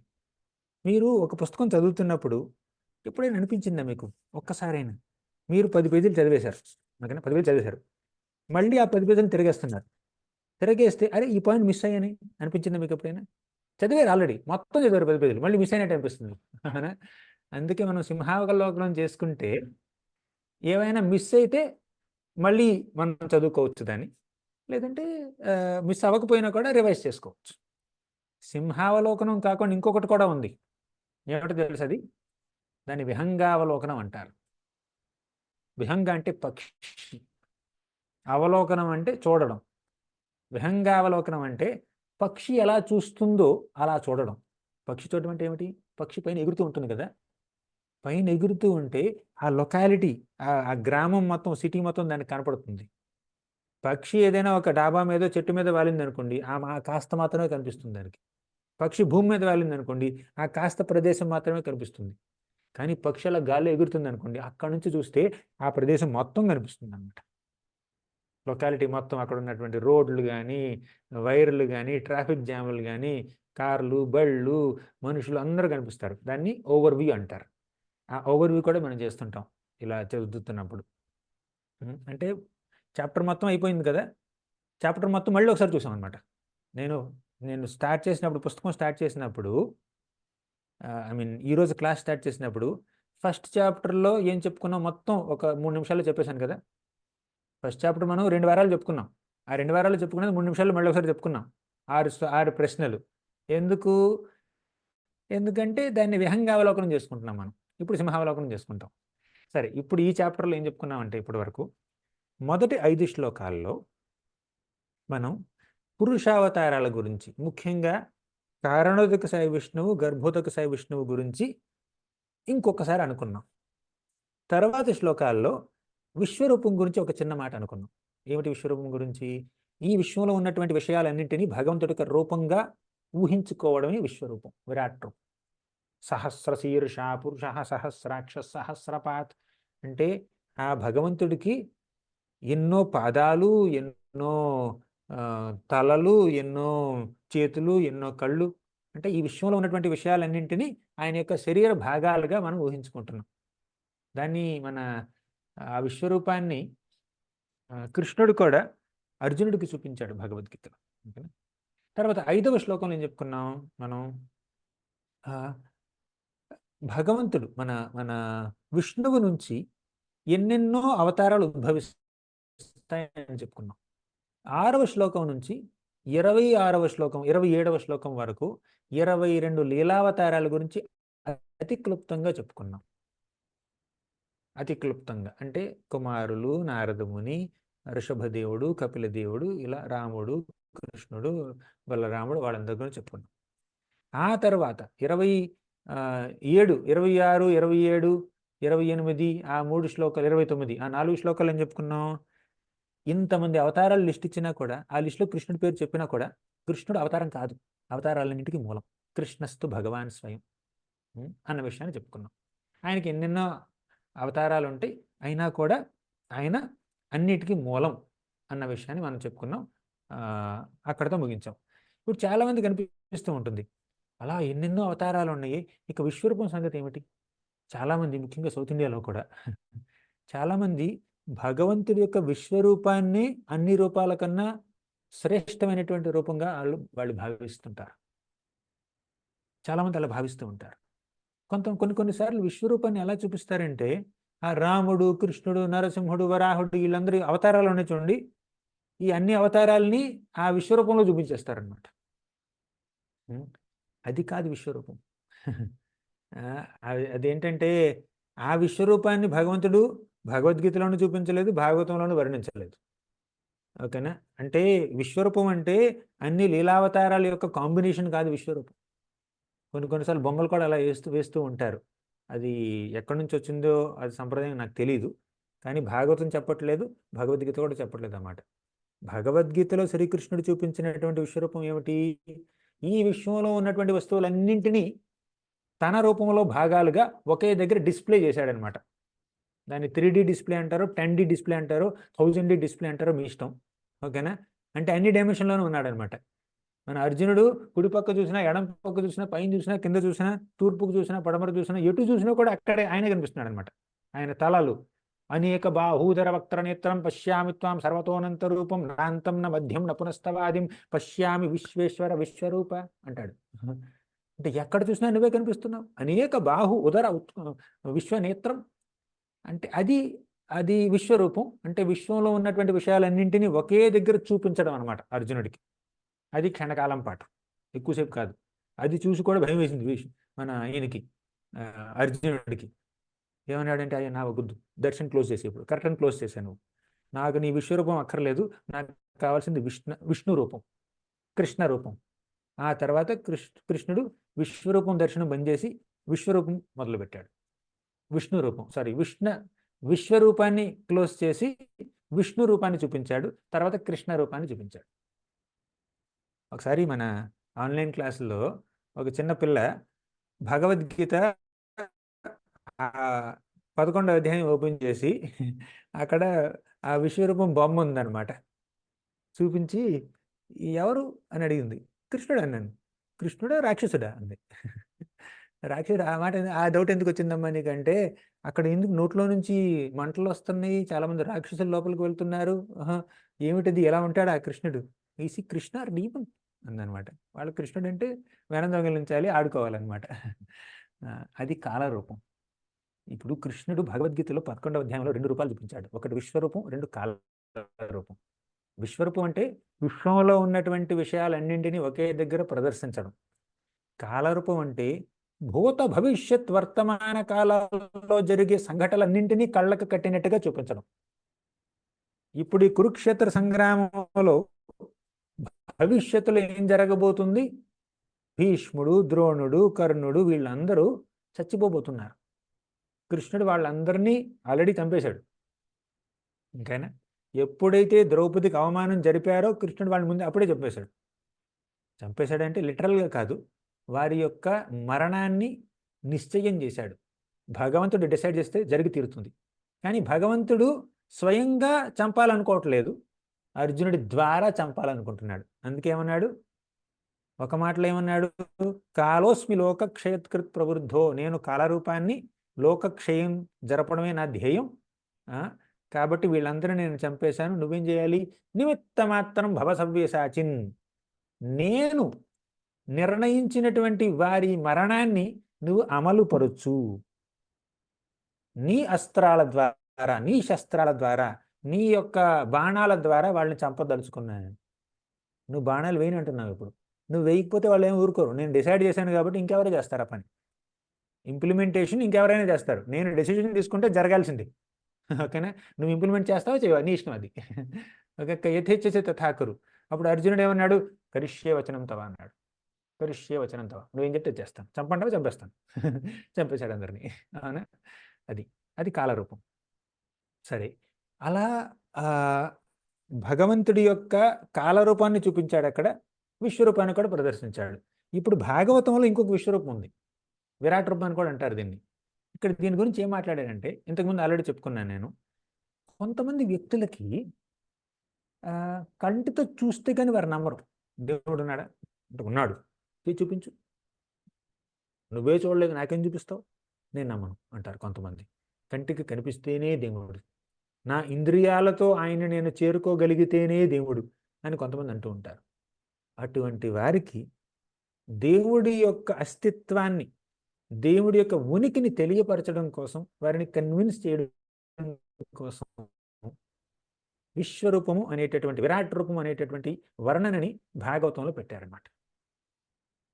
ఈ ప్రపంచంలో, ఈ సృష్టిలో కనిపించేటటువంటి వస్తువులన్నీ ఆ భగవంతుడి యొక్క దేహంలో భాగాలు అని చెప్పడమే విశ్వరూపం. దాని గురించి ఇంతకుముందు నేను కాస్త చెప్పాను. ఇప్పుడు ఆ విశ్వరూపం ఏమిటి? భౌతిక రూపం, భగవంతుడి యొక్క భౌతిక రూపం. విశ్వం అంటే భౌతికమే, అందులో ఆధ్యాత్మికం లేదు, స్పిరిచువల్ కాదు.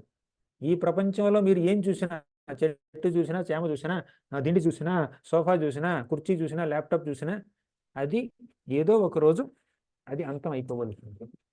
కానీ ఆధ్యాత్మిక జగత్తులో దేనికి అంతం లేదు, దేనికి పుట్టుక లేదు, చావు లేదు. కానీ ఈ భౌతిక జగత్తులో ఏ వస్తువు శాశ్వతం కాదు. అసలు జగత్తే శాశ్వతం కాదు. ఆ జగత్తులో ఉన్నటువంటి వస్తువులు ఏమి శాశ్వతం చెప్పండి? వ్యక్తులు శాశ్వతం కాదు, లోకాలు శాశ్వతం కాదు, ఈ కొండలు, కోనలు, నదులు, పర్వతాలు ఏవి శాశ్వతం కాదు. అవునా? అలా శాశ్వతం కానటువంటి ఆ పదార్థాలని, వస్తువుల్ని భగవంతుడి రూపంగా మనం అనుకుంటున్నాం. ఆ రూపాన్ని విశ్వరూపం అని, విరాట్ రూపం అని పేరు పెట్టుకున్నాం. ఆ రూపం శాశ్వతం ఎలా అవుతుంది? అది భౌతిక రూపం. సరే, శాశ్వతం కానటువంటి ఆ పదార్థాలని భగవంతుడి రూపం అనుకోవచ్చా మనం? అనుకోవచ్చు. ఎందుకో తెలుసా? భగవంతుడు శక్తివంతుడు, ఈ భౌతిక జగత్తు ఆయన యొక్క శక్తి. అవునా? శక్తికి శక్తిమంతుడికి అభేదం, వారిద్దరు వేరు కాదు. శక్తి లేకపోతే శక్తిమంతుడికి అర్థం ఏముంటుంది చెప్పండి? ఆయన శక్తిమంతుడైతే ఖచ్చితంగా శక్తి ఉండాలి. అలా శక్తి, శక్తిమంతుడు ఒకటే. శక్తిని, శక్తిమంతుడిని వేరు చెయ్యలేము. శక్తి, శక్తిమంతుడు ఒకటే అన్నటువంటి ఆ ఆర్గ్యుమెంట్ ద్వారా, ఆ లాజిక్ ద్వారా మనం ఈ విశ్వాన్ని, భగవంతుడి యొక్క శక్తి అయినటువంటి ఈ విశ్వాన్ని ఆయన రూపంగా మనం అనొచ్చు. అది భౌతిక రూపం, తాత్కాలికమైనటువంటి రూపం, శాశ్వత రూపం కాదు, ఆధ్యాత్మిక రూపం కాదు, కానీ ఆయన రూపం. అర్థమైందా? ఇది క్లియరా? ఇది చాలా ఇంపార్టెంట్ కాన్సెప్ట్ అనమాట. సరే, ఒక ఉదాహరణ చెప్తాను నేను. ఈ ఉదాహరణ చెప్పడం అంటే తర్వాత 4 శ్లోకాలని చక్కగా అర్థం చేసి చెప్పేసినట్టు అనమాట. చూద్దాం. ఇప్పుడు మనం ఉన్నాం, ఇది నా రూపమా? ఇది నా రూపమా కాదా? ఇప్పుడు మీరు నా కన్ను చూస్తున్నారు, ముక్కు చూస్తున్నారు, చేతులు చూస్తున్నారు, కాళ్ళు చూస్తున్నారు. కాళ్ళు చూడట్లేదండి, ఇది ఎంత కనిపిస్తుంది, హాఫ్ చూస్తున్నారు. సో ఇది నా రూపం. ఇది, ఈ మాటలో తప్పు లేదు, అవునా? కానీ ఒక రకంగా చూస్తే తప్పు ఉంది. ఇది నా రూపం కాదు, శాశ్వత రూపం కాదు. ఈ రూపంలో నేను శాశ్వతంగా ఉండను. ఏదో 20 ఏళ్ళో, 30 ఏళ్ళో, 10 ఏళ్ళో, రేపో ఎల్లుండో, లేకపోతే 50 ఏళ్ళో, ఎంతైతే అంత డిసైడ్ చేసినంత అంతకాలం ఈ రూపంలో ఉంటాను, ఈ దేహంలో ఉంటాను. తర్వాత వదిలిపెట్టాల్సింది.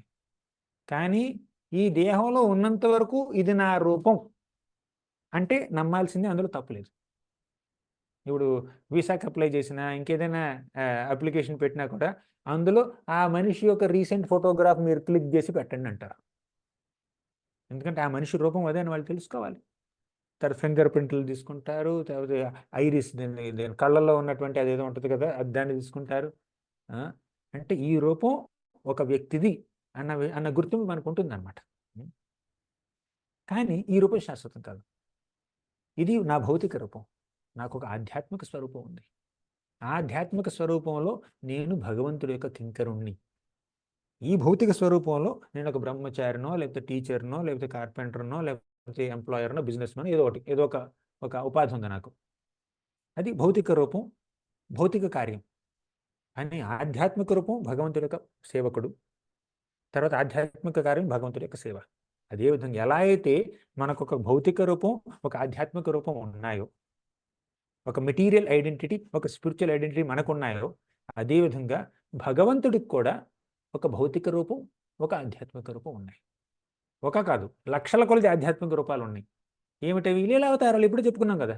రామ, కృష్ణ, నరసింహ, వరాహ, వామన, మత్స్య, కూర్మ, బుద్ధ, కల్కి, ఇవన్నీ ఆయన యొక్క ఆధ్యాత్మిక స్వరూపాలు. ఆయన భౌతిక స్వరూపం ఏంటి? ఈ ప్రపంచం, ఈ విశ్వరూపం, విరాట్ రూపం. ఈ ప్రపంచాన్ని రూపం అనుకుంటున్నాం, విరాట్ రూపం. అర్థమైందా? ఓకేనా? విరాట్ రూపం భగవంతుడి యొక్క భౌతిక రూపం. తర్వాత ఈ లీలావతారాలు, పురుషావతారాలు, అవన్నీ ఆయన యొక్క ఆధ్యాత్మిక స్వరూపాలు. విరాట్ రూపం, భౌతిక రూపం, ఇది ఆధ్యాత్మిక స్వరూపం. ఎలా అయితే మన యొక్క దేహం మన భౌతిక రూపం, మన యొక్క ఆత్మ మన యొక్క నిజమైనటువంటి ఆధ్యాత్మిక స్వరూపం. ఓకేనా? ఇప్పుడు ఇన్ని రూపాల గురించి మనం చెప్పుకున్నాం, భగవంతుడి రూపాల గురించి. కానీ విరాట్ రూపం గురించి చెప్పుకోలేదు.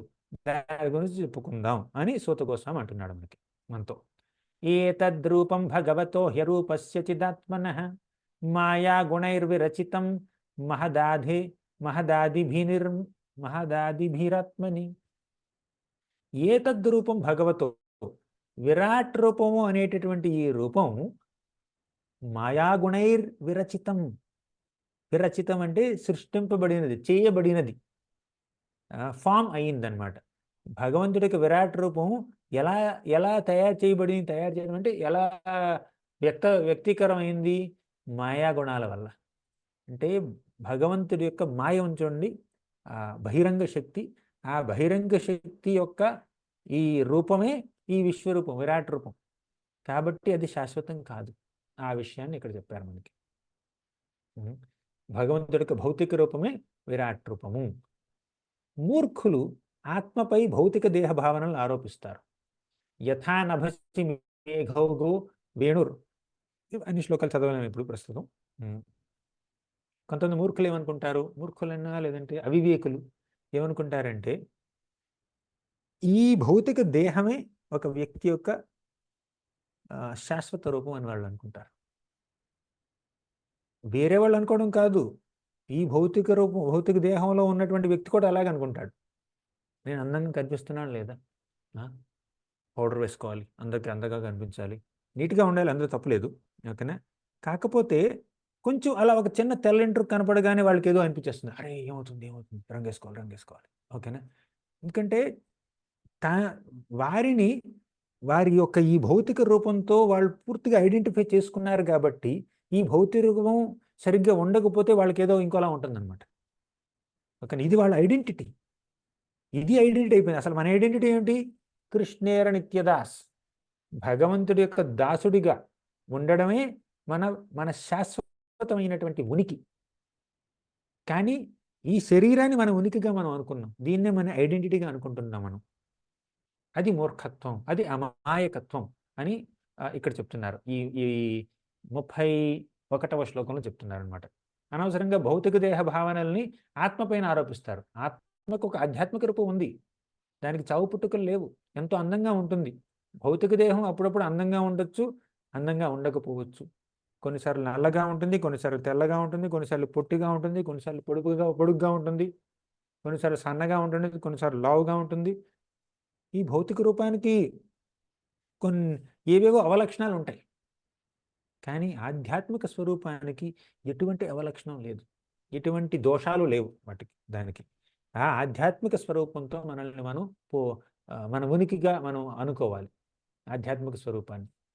అదేవిధంగా కొంతమంది పూర్తిగా భక్తిలో పరిపక్వత చెందిన వాళ్ళు వాళ్ళకి ఈ ప్రపంచమే భగవంతుడి రూపం అని చెప్పాల్సి వస్తుంది. కానీ ఆ ప్రపంచం భగవంతుడి యొక్క అసలైన రూపం కాదు, అది భౌతిక రూపం మాత్రమే. భక్తులకి ఆ రూపం మీద అంత శ్రద్ధ ఉండదు. ఇప్పుడు అర్జునుడికి అంత పెద్ద విశ్వరూపాన్ని చూపిస్తే, సరే ఈ దర్శనం పెర్మనెంట్ చేయి అన్నాడా? ఎక్కడైనా విశ్వరూపం టెంపుల్ ఉందా మీకు? కృష్ణుడి టెంపుల్ ఉంది, రాముడి టెంపుల్ ఉంది, విష్ణుమూర్తి టెంపుల్ ఉంది, వెంకటేశ్వర స్వామి టెంపుల్ ఉంది. విశ్వరూపం టెంపుల్ ఎక్కడైనా చూసారా మీరు? విశ్వరూపం టెంపుల్ కనపడదు. విశ్వరూపం టెంపుల్ పెడితే మొత్తం అంతా ఆయన మొత్తం అన్నింటినీ తీసేసుకుంటాడు అనమాట. మొత్తం తినేయగలడు ఆయన. ఆయనకి మీరు పత్ర పుష్ప ఫలంతో చాలదు ఆయనకి. కాబట్టి విశ్వరూపం అనేది, విరాట్ రూపం అనేది భౌతిక రూపమే. అది శాశ్వత రూపం కాదు, ఆధ్యాత్మిక రూపం కాదు. అంతేకాకుండా ఇంకొక మాట ఉంది. మన భౌతిక రూపం అందులో 2 పార్ట్లు ఉన్నాయి ఈ భౌతిక రూపానికి. ఏమిటవి? స్థూల శరీరం, సూక్ష్మ శరీరం. స్థూల శరీరం అంటే భూమి, జలము, నీరు, అగ్ని, వాయువుతో చేయబడినటువంటి ఈ శరీరం. కళ్ళు, ముక్కు, చెవులు, కాళ్ళు, చేతులు అలా కనపడేటటువంటి అవయవాలు ఉండేటటువంటి శరీరాన్ని స్థూల శరీరం అంటారు. సూక్ష్మ శరీరం అంటే ఏమిటి? MBE, మనస్సు, బుద్ధి, అహంకారం. ఈ 3 కలిపినటువంటిది సూక్ష్మ శరీరం అన్నమాట. ఆ శరీరానికి ఒక రూపం లేదు. ఆ శరీరం ఇలా ఉంటుందని చెప్పలేం. మన కళ్ళు ఎలా ఉంటాయి? చేపల్లా ఉంటాయి అంటారు కొంతమంది కళ్ళు. తర్వాత చేతులు కర్ర కమల అంటే చేతులు కలువరేకుల్లా ఉన్నాయి అంటారు. కానీ మనసు కలువరేకుల్లా ఉంటాయా? చేపల్లా ఉంటుందా? సింహంలాగా ఉంటుందా? స్క్వేర్లా ఉంటుందా? రెక్టాంగిల్లా ఉంటుందా? సర్కిల్లా ఉంటుందా? దానికి ఒక రూపం లేదు, కానీ ఉంది. అందరికీ మనసు ఉంది, భావోద్వేగాలు ఉన్నాయి, ఎమోషన్స్ ఉన్నాయి, ఫీలింగ్స్ ఉన్నాయి. అవునా? బుద్ధి, అందరికీ బుద్ధి ఉంది. బుద్ధి అంటే అవిచక్షణ జ్ఞానం, వివేకం ఉంది. అహంకారం కూడా ఉంది అందరికీ. మనసు, బుద్ధి, అహంకారం ఈ 3 కలిపితే సూక్ష్మ శరీరం. ఎలా అయితే మనకు ఒక భౌతిక రూపం ఉందో, ఆధ్యాత్మిక రూపం ఉందో, ఆ భౌతిక రూపంలో 2 పార్ట్లు స్థూల శరీరం, సూక్ష్మ శరీరం ఉందో, అదేవిధంగా భగవంతుడికి కూడా ఒక భౌతిక రూపం, విరాట్ రూపం ఉంది. ఆధ్యాత్మిక రూపాలు ఎన్నో ఉన్నాయి. ఈ భౌతిక రూపం, విరాట్ రూపంలో ఒక స్థూల రూపం, ఒక సూక్ష్మ రూపం కూడా ఉందన్నమాట. అవి ఏంటో క్లియర్గా చెప్పలేదు ఇక్కడ, బై ద వే. ఓకేనా? స్థూల రూపం ఏంటంటే ఇది కనిపించేటటువంటి ఇవన్నీ అనమాట, ఈ ప్రపంచంలో ఉన్నటువంటి పదార్థాలన్నీ. ఇప్పుడు ప్రపంచంలో ఉన్నటువంటి ఈ చెట్లు ఉన్నాయి చూడండి, ఆ చెట్లు ఆయన యొక్క రోమాలు. ఇక్కడ ఉన్నటువంటి పర్వతాలు ఉన్నాయి చూడండి, ఆ పర్వతాలని ఎముకలు. అలా ఈ ఈ ఈ విశ్వంలో ఉన్నటువంటి వివిధ వస్తువుల్ని ఆయన యొక్క శరీరాన్ని పోల్చారనమాట. ఓకేనా? అది విరాట్ రూపం. ఆ తరువాత ఆ విరాట్ రూపం అసలైన రూపం కాదు, అది దాని సారాంశం అనమాట. తర్వాత 34 వరకు మనం చెప్పుకున్నాం. ఇప్పుడు 35 నుంచి చాలా ఇంట్రెస్టింగ్ డిస్కషన్ వస్తుందన్నమాట. భగవంతుని అసలు ఎలా అర్థం చేసుకోవాలి? అర్థం చేసుకోవాలి ఎలా? వర్ణించేది ఎలా? ఏవం చ జన్మని కర్మాణి, 35వ శ్లోకం. ఏవం చ జన్మని కర్మాణి హ్యకర్తుర్రాజనస్య చ వర్ణయంతి స్మ కవయో వేద గుహ్యాని హృత్పతే. ఏవం చ జన్మాని కర్మాణి, భగవంతుడి యొక్క జన్మలు, కర్మలు వాటన్నింటినీ చక్కగా వర్ణించారు గొప్ప గొప్ప కవులు. వేద గుహ్యాని హృత్పతి, వేదాల్లో ఎంతో గుహ్యమైనటువంటి విషయాలైనా కూడా వేదాల్లో చక్కగా వర్ణించారు. అసలు భగవంతుని ఏమన్నారు తెలుసు? ఇక్కడ హృత్పతే అన్నారు. మన హృదయానికి ఆయన పతి, మన హృదయానికి హీరో ఆయన. సవా ఇదం విశ్వమమోఘలీలః సృజిత్యవత్యత్తిన సజ్జతేస్మిన్ భూతేషు చాంతర్హిత ఆత్మతంత్రః షడ్వర్గికం జిఘ్రతి షడ్గుణేశః. సవా ఇదం విశ్వమమోఘలీల. ఆ భగవంతుడు ఈ విశ్వాన్ని సృష్టిస్తాడు, అమోఘమైనటువంటి లీలలన్నీ జరుపుతాడు. అవత్యతి సజ్జతేస్మిన్ అంటే ఈ ప్రపంచాన్ని సృష్టిస్తాడు, తర్వాత ఉపసంహరిస్తాడు, తర్వాత పాలిస్తాడు కూడా. సృష్టి స్థితి లయల్ని చేస్తాడు. భూతేషు చాంతర్హిత ఆత్మతంత్ర. భూతేషు అంటే అన్ని జీవరాశుల యొక్క హృదయాల్లోనూ కూడా ఆయన పరమాత్మగా నెలకొని ఉంటాడు. షడ్వర్గికం జిఘ్రతి షడ్గుణేశ. ఈ విధంగా ఆయన షడ్గుణాలకి ఈశుడు. ఆయన షడైశ్వర్య సంపన్నుడు. ఆయన్ని అర్థం చేసుకునే అవకాశం కలగడం మన యొక్క అదృష్టం. తర్వాత మూర్ఖులు మాత్రమే భగవంతుడి యొక్క ఆధ్యాత్మిక లీలల్ని సామాన్య లీలలుగా భావిస్తారు. భగవంతుణ్ణి అర్థం చేసుకోవడానికి వారికి ఏం కావాలి అంటే నిరంతరమైనటువంటి సేవాభావం కావాలి. ఆ విషయాన్ని 37, 38, ముఖ్యంగా 38వ శ్లోకంలో చక్కగా వర్ణించారు. 38వ శ్లోకం చదవడం చాలా ఇంపార్టెంట్ శ్లోకం. సవేద ధాతు పదవీం పరస్య దురంత వీర్యస్య రథాంగపాణే యో మాయయా సంతతయానువృత్య భజేత తత్పాద సరోజగంధం.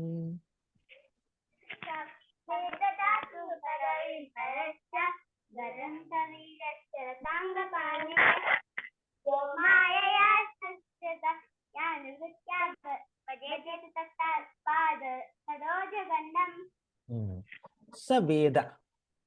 సవేద అంటే అతనికి మాత్రమే అర్థమవుతుంది, ఆ వ్యక్తికి మాత్రమే అర్థమవుతుంది. ఏ వ్యక్తికి అండ్ ఏమర్థం అవ్వాలి? ఏమర్థం అవ్వాలంటే ధాతు పదవీం పరస్య, విధాత అన్నింటినీ సృష్టించినటువంటి ఆ భగవంతుడి యొక్క పదవి, పరస్య పదవి అంటే గొప్పదైనటువంటి ఆయన యొక్క పదవి. కానీ పదవి అంటే ఇక్కడ ఆయన యొక్క పొజిషన్, ఆయన యొక్క గొప్పతనం. దురంత వీర్యస్య అంటే అపరిమితమైనటువంటి ఆయన యొక్క శక్తి, ఆయన యొక్క వీర్యతం. దాన్ని అర్థం చేసుకోవాలి అంటే మనకేం కావాలి?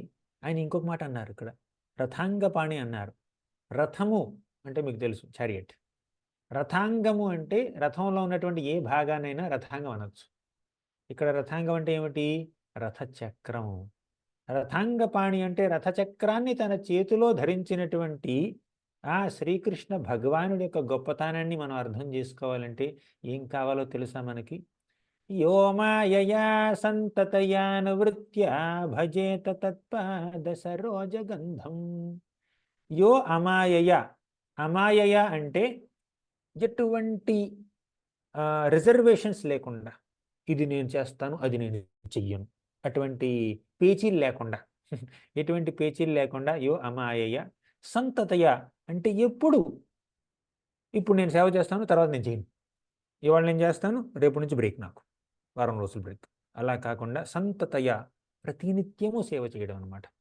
అంటే ఎటువంటి రిజర్వేషన్స్ లేకుండా, ఎటువంటి బ్రేక్స్ లేకుండా భజేత తత్పాద సరోజగంధం. ఎవరైతే సుగంధభరితమైనటువంటి ఆయన పాదపద్మాల్ని సేవ చేయాలనుకుంటారో అటువంటి వారికి ఆయన అర్థమవుతాడు. ఒక్క మాటలో చెప్పాలంటే భగవంతుణ్ణి అర్థం చేసుకోవాలి అంటే నిస్వార్థంగా ఆయనకి సేవ చేయాలి. ఎవరైతే సేవాభావం కలిగి ఉంటారో వారికి మాత్రమే ఆయన అర్థం అవుతాడు. అతః శ్రీకృష్ణ నామాది న భవేద్గ్రాహ్యమింద్రియైః సేవోన్ముఖే జిహ్వాదౌ స్వయమేవ స్ఫురత్యదాః. శ్రీకృష్ణ భగవానుడి యొక్క నామాలు, గుణాలు, రూపాలు, లీలలు, వాటిని అర్థం చేసుకోవడం సాధారణ మానవులకి, భౌతిక ఇంద్రియాలు కలిగినటువంటి వ్యక్తులకి సాధ్యం కాదు. కానీ అదే ఇంద్రియాల్ని భగవత్ సేవలో వినియోగిస్తే అప్పుడు ఆయనే వెల్లడి చేసుకుంటాడు, తనంతట తానే వెల్లడి చేసుకుంటాడు. అదనమాట. అది ఈ శ్లోకం యొక్క గొప్పతనం, భగవంతుడి యొక్క గొప్పతనం. ఈ శ్లోకం మీరు వీలైతే కంఠస్థం చేయండి. సవేద ధాతు పదవీం పరస్య దురంత వీర్యస్య రథాంగపాణే యో మాయయా సంతతయానువృత్య భజేత తత్పాద సరోజగంధం. తర్వాత శ్లోకం. అథేహ ధన్యా భగవంత ఇత్థం యద్వాసుదేవేఖిల లోకనాథే కుర్వంతి సర్వాత్మకమాత్మభావం నయత్ర భూయ పరివర్త ఉగ్రహం. ఇప్పుడు మన సూత గోస్వామి ఇప్పటి వరకు భగవంతుడి యొక్క ఎన్నెన్నో లీలల్ని వర్ణించి ఆయన్ని అర్థం చేసుకోవడానికి మనం ఏం చేయాలి అది కూడా చెప్పి చివరిగా ఏమంటున్నాడంటే, ఓ సౌనకాది ఋషులారా, మీరు ఎంతో అదృష్టవంతులు. ఎందుకంటే భగవంతుణ్ణి అర్థం చేసుకునే ఉత్సుకత మీలో ఉంది. ఆయన గురించి తెలుసుకోవాలి అన్నటువంటి ఒక భావన మీలో ఉంది, ఒక కోరిక మీలో ఉంది. అలా దేవుణ్ణి తెలుసుకోవాలన్న కోరిక కలగడమే చాలా గొప్ప విషయం. ఈ ప్రపంచంలో ఎంతో మంది వ్యక్తులు ఉన్నారు. వారిలో ఎంతమందికి భగవంతుడంటే ఇష్టం, భగవంతుడి గురించి తెలుసుకోవాలనుకుంటారు? సినిమా హీరోల గురించి తెలుసుకోవాలనుకుంటారు, స్పోర్ట్స్ స్టార్ గురించి తెలుసుకోవాలనుకుంటారు, బిజినెస్ గురించి తెలుసుకోవాలనుకుంటారు, రాజకీయాల గురించి తెలుసుకోవాలనుకుంటారు, కొత్తగా వచ్చేటటువంటి గ్యాడ్జెట్స్ ఇవి ఉన్నాయి చూడండి, యంత్రాలు, వాటి గురించి తెలుసుకోవాలనుకుంటారు. కానీ దేవుడి గురించి తెలుసుకోవాలనుకునే వాళ్ళు ఎంతమంది ఉన్నారు చెప్పండి? ఈ ప్రపంచంలో అతి తక్కువ మంది. అలా ఎవరైతే దేవుడి గురించి తెలుసుకోవాలనుకుంటారో, ఆయన భక్తి చేయాలనుకుంటారో వారు ఉత్తములు, అదృష్టవంతులు అని వారి యొక్క అదృష్టాన్ని సూత గోస్వామి 39వ శ్లోకంలో సౌనకాది ఋషులతో చెప్తున్నాడు అనమాట. ఏమంటున్నాడంటే, ఓ సౌనకాది ఋషులారా, అథేవ ధన్య, మీరెంతో ధన్యులు. భగవంత ఇత్థం యద్ వాసుదేవే అఖిల లోకనాథ, మీరు భగవంతుడి గురించి, వాసుదేవుడి గురించి, అఖిల లోకాలకి నాథుడైనటువంటి ఆ వాసుదేవుడి గురించి తెలుసుకోవాలనుకుంటున్నారు, చక్కగా ప్రశ్నిస్తున్నారు. కాబట్టి మీరు ధన్యులు. కుర్వంతి సర్వాత్మకమాత్మభావం నయత్ర భూయ పరివర్త ఉగ్రహ. ఇలా భగవంతుడి గురించి తెలుసుకోవాలనుకునే వాళ్ళు చాలా అరుదు. ఎప్పుడైతే తెలుసుకోవాలనుకుంటారో అటువంటి వారికి భగవంతుడి పట్ల ఒక భక్తి భావన కలుగుతుందన్నమాట, భక్తి పెరుగుతుంది. అంతేకాకుండా ఈ జనన మరణ చక్రాల నుంచి వారు అతీతులు కూడా కావచ్చు. నయత్ర భూయ పరివర్త ఉగ్రహ, మళ్ళీ ఇంకొకసారి జన్మించవలసినటువంటి అవసరం ఉండదు వారికి. ఆ విషయాన్ని చక్కగా సూత గోస్వామి చెప్పారు. ఇక ఆఖరి 5 శ్లోకాల్లో మనం ఏం తెలుసుకోబోతున్నామంటే, ఇప్పటి వరకు ఈ చాప్టర్లో ఏం జరిగింది? సౌనకాది ఋషులు మొదటి అధ్యాయంలో అడిగినటువంటి 5వ ప్రశ్నకు సమాధానం మాత్రం చెప్పారు. తెలిసిందా? 5వ ప్రశ్న ఏమిటి? మాకు లీలావతారాల గురించి తెలుసుకోవాలనుంది అన్నారు వాళ్ళు.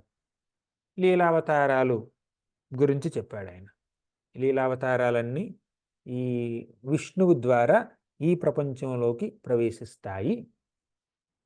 ఆ లీలావతారాలు ఏ అవతారాలైనా వాటి యొక్క మూలం శ్రీకృష్ణుడే అన్న విషయాన్ని చెప్పి ముగించాడు. కానీ చివరిలో ఇంకొక మాట అన్నాడు. సరే, ఇన్ని రూపాల గురించి చెప్పాను నేను, పురుషావతారాల గురించి, లీలావతారాల గురించి నేను చెప్పాను. కానీ విరాట్ రూపం అనేటటువంటి ఇంకొక రూపం ఉంది, ఇంకో అవతారం ఉంది, ఇంకో రూపం ఉంది.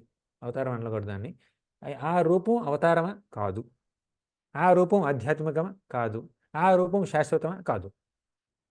ఆ రూపం శాశ్వతం కాదు, అది భౌతిక రూపం. కాబట్టి దాని పట్ల భక్తి అవసరం లేదు మనకి. ఆ విషయాన్ని చెప్పాడు. ఓకేనా? అది ఎందుకు ఉంది? ఎందుకంటే కొంతమంది మనుషులకి కళ్ళతో కనిపిస్తే కానీ వాళ్ళు నమ్మరు. కాబట్టి ఈ ప్రపంచమే భగవంతుడి రూపం వాళ్ళకి చెప్పడం మాత్రం పనికొస్తుంది, అది ఆ విరాట్ రూపం. కానీ భక్తులకి దానికి పెద్ద పొంతన లేదు. ఆ తర్వాత ఏమన్నాడు? అసలు భగవంతుని తెలుసుకోవాలంటే మనలో ఏముండాలి?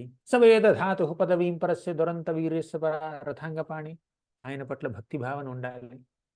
ఎటువంటి రిజర్వేషన్స్ లేకుండా, అంటే ఇది చేస్తాను అది చేయను అనకుండా, ఈ సమయంలో చేస్తాను ఆ సమయంలో చేయను అనకుండా, నిరంతరం భగవంతుడి యొక్క సేవా తత్పరం అయి ఉంటే అప్పుడు ఆయన్ని మనం చక్కగా తెలుసుకోగలుగుతాము అని గురించాడు. తర్వాత మీరు తెలుసుకోవాలనుకుంటున్నారు కాబట్టి మీరు ధన్యులు అన్నాడు. ఇంకా మిగిలింది ఏమిటి? వారు అడిగినటువంటి 6వ ప్రశ్నకి సమాధానం మిగిలింది. ఆ సమాధానాన్ని చివరి 5 శ్లోకాల్లో చెప్తున్నాడు మన సూత గోస్వామి. చూద్దాం ఏమిటా సమాధానం. 40వ శ్లోకం. ఇదం భాగవతం నామ పురాణం బ్రహ్మ సంహితం ఉత్తమ శ్లోక చరితం చకార భగవాన్ ఋషి. నిశ్రేయసాయ లోకస్య ధన్యం స్వచ్ఛేనం మహత్. ఇదం భాగవతం నామ. భాగవతం అనేటటువంటి ఈ పురాణం బ్రహ్మ సంహితం. ఇది ఆధ్యాత్మిక గ్రంథం. ఇది సామాన్య గ్రంథం కాదు, భౌతిక గ్రంథం కాదు, ఇదేమి మ్యాగజైన్ కాదు, వారపత్రిక, సచిత్ర వారపత్రిక, లేదంటే మాసపత్రిక, దినపత్రిక కాదు. ఇది బ్రహ్మ సంహితం. ఇది ఆధ్యాత్మిక గ్రంథం. ఇది శాశ్వతమైనటువంటి గ్రంథం. 5000 సంవత్సరాల క్రితం రాతపూర్వకంగా రాశాడు మన వ్యాసదేవుడు, వ్యాస మహర్షి. అలా అని అంతకుముందు భాగవతం లేదని అనలేం. అంతకుముందు కూడా భాగవతం ఉంది. ఏ రూపంలో ఉంది? శబ్ద రూపంలో ఉంది. అప్పట్లో పూర్వయుగంలో జనాలకి పుస్తకాలు అక్కర్లేదు, పెన్నులు అక్కర్లేదు, పేపర్లు అక్కర్లేదు, ఐప్యాడ్లు అక్కర్లేదు, ల్యాప్టాప్లు అక్కర్లేదు. ఒక్కసారి గురువు దగ్గర నుంచి వింటే వాళ్ళు అర్థం చేసుకుంటారు, ఆచరిస్తారు, నలుగురికి చెప్పగలుగుతారు, యాజ్ ఇట్ ఈస్, యథాతథంగా చెప్పగలుగుతారు. కానీ ఇప్పుడు మనం విన్నా, 2 సార్లు విన్నా, 10 సార్లు విన్నా మర్చిపోతుంటాం. ఆచరించడం ఎప్పుడు జరుగుతుందో తెలియదు. ఇంకొకరు చెప్పాలంటే గుర్తు రావట్లేదు అంటాం. అదనమాట. అది కలియుగంలో ఉన్నటువంటి మనుషుల యొక్క దురదృష్ట దశ. ముందే చెప్పుకున్నాం కదా వారి గురించి. ప్రాయేణల్పాయుష సభ్య కళావస్మిన్ యుగే జనా మందా సుమందమతయో మంద భాగ్యా హిపాదృత. వారికి ఎన్నెన్నో గొప్ప గొప్ప లక్షణాలు ఉన్నాయి కాబట్టి గుర్తుపెట్టుకోలేరు. కానీ ఇంతకుముందు వాళ్ళు శృతిధరులు. అలా గుర్తుపెట్టుకోలేరని చెప్పి వ్యాసుడు ఎంతో దయతో, కృపతో అవన్నీ రాసి పెట్టాడు మన కోసం. రాసినా మర్చిపోతున్నాం మనం. సరే, పురాణం బ్రహ్మ సంహితం అలా రాతపూర్వకంగా రాశారనమాట వ్యాస మహర్షి. ఉత్తమ శ్లోక చరిత్రం చకార భగవాన్ ఋషి. ఉత్తమ శ్లోక అంటే ఉత్తమమైనటువంటి శ్లోకాల్లో వర్ణించినటువంటి వ్యక్తిని ఉత్తమ శ్లోక అంటారు. ఎవరు? శ్రీకృష్ణుడే, భగవంతుడే. భగవంతుడికి ఎన్నో నామాలు ఉన్నాయి. ఒక నామం ఉత్తమ శ్లోకం. ఉత్తమ శ్లోకుడైనటువంటి కృష్ణుడి యొక్క చరిత్రని చక్కగా చకార భగవాన్ ఋషి. ఋషి ఎవరు? ఋషి వ్యాస ఋషి. ఆయన భగవంతుడే ఒక ఋషి రూపం దాల్చి ఈ భాగవతాన్ని రాతపూర్వకంగా మనందరికీ అందించాడు. ఎందుకు అందించాడు? నిశ్రేయసాయ లోకస్య, మనందరి యొక్క శ్రేయస్సు కోసం అందించాడు. నిశ్రేయస్ అంటే నిశ్చయంగా మనకి శ్రేయస్సును కలిగించేదే ఈ భాగవతం. ధన్యం స్వస్థేయనం మహత్, స్వస్థిని చేకూరుస్తుంది. మహత్ చాలా గొప్ప గ్రంథం, మనందరం ధన్యులమైపోతాం. కాబట్టి మీరు ఈ భాగవత గ్రంథాన్ని చదవండి అన్నాడు. ఇంతకు ఇదంతా ఎందుకు చెప్తున్నాడు? 6వ ప్రశ్నకు సమాధానం చెప్పాలి కదా, అందుకనమాట. ఇంతకీ 6వ ప్రశ్న ఏమిటి వాళ్ళు అడిగింది? శ్రీకృష్ణ భగవానుడు తన అవతారాన్ని చాలించి భగవద్ధామానికి తిరిగి వెళ్ళిపోయిన తర్వాత ధర్మం ఎవరిని ఆశ్రయించింది? అది 6వ ప్రశ్న. దానికి సమాధానం ఇది: ధర్మం భాగవతాన్ని ఆశ్రయించింది. అందుకే భాగవతం గురించినటువంటి ఇంత వర్ణన చివరిలో సడన్గా, మరి ఇప్పుడు దాకా విరాట్ రూపం వచ్చింది, అంతకుముందు లీలావతారాలు వచ్చి భాగవతం ఎందుకు వస్తుంది? అప్పుడు మనకి లింక్ అర్థం కాదు.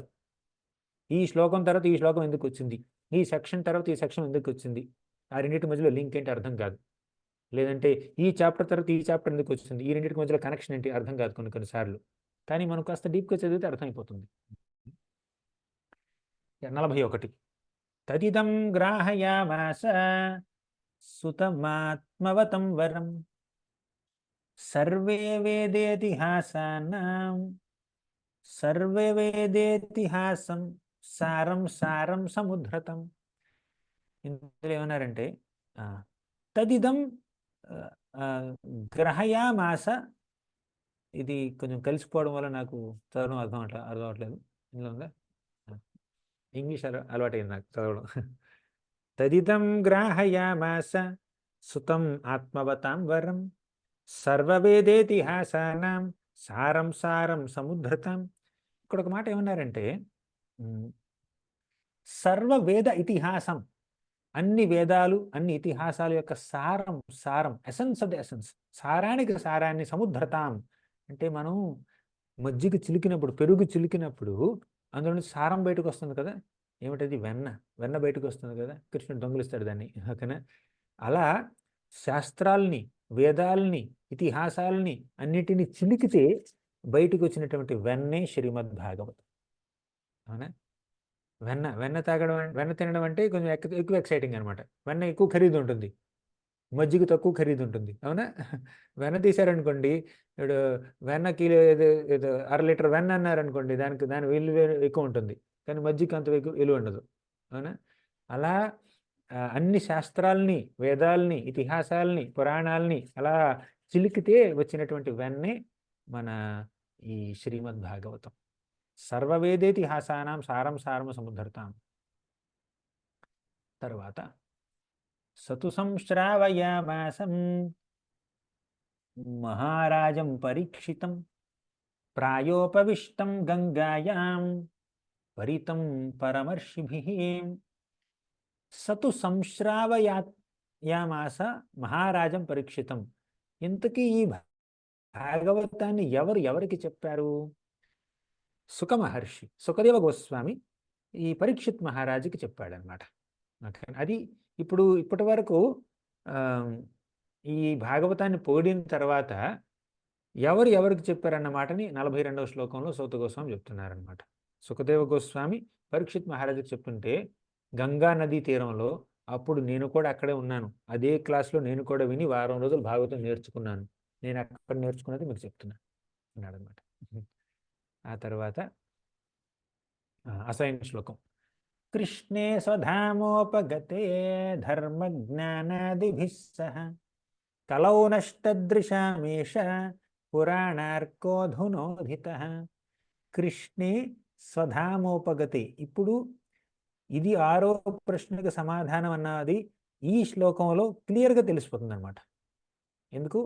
కృష్ణే, శ్రీకృష్ణ భగవానుడు, స్వధామోపగతే, తన ధామమైనటువంటి గోలోక బృందావనానికి వెళ్ళిపోయిన తర్వాత, ధర్మజ్ఞానాదిభిః సహా, తనతో పాటుగా ధర్మాన్ని జ్ఞానాన్ని తీసుకువెళ్ళిన తర్వాత ఏం జరిగింది? కలౌ నష్టదృశామీష, కలియుగం ప్రారంభమైంది.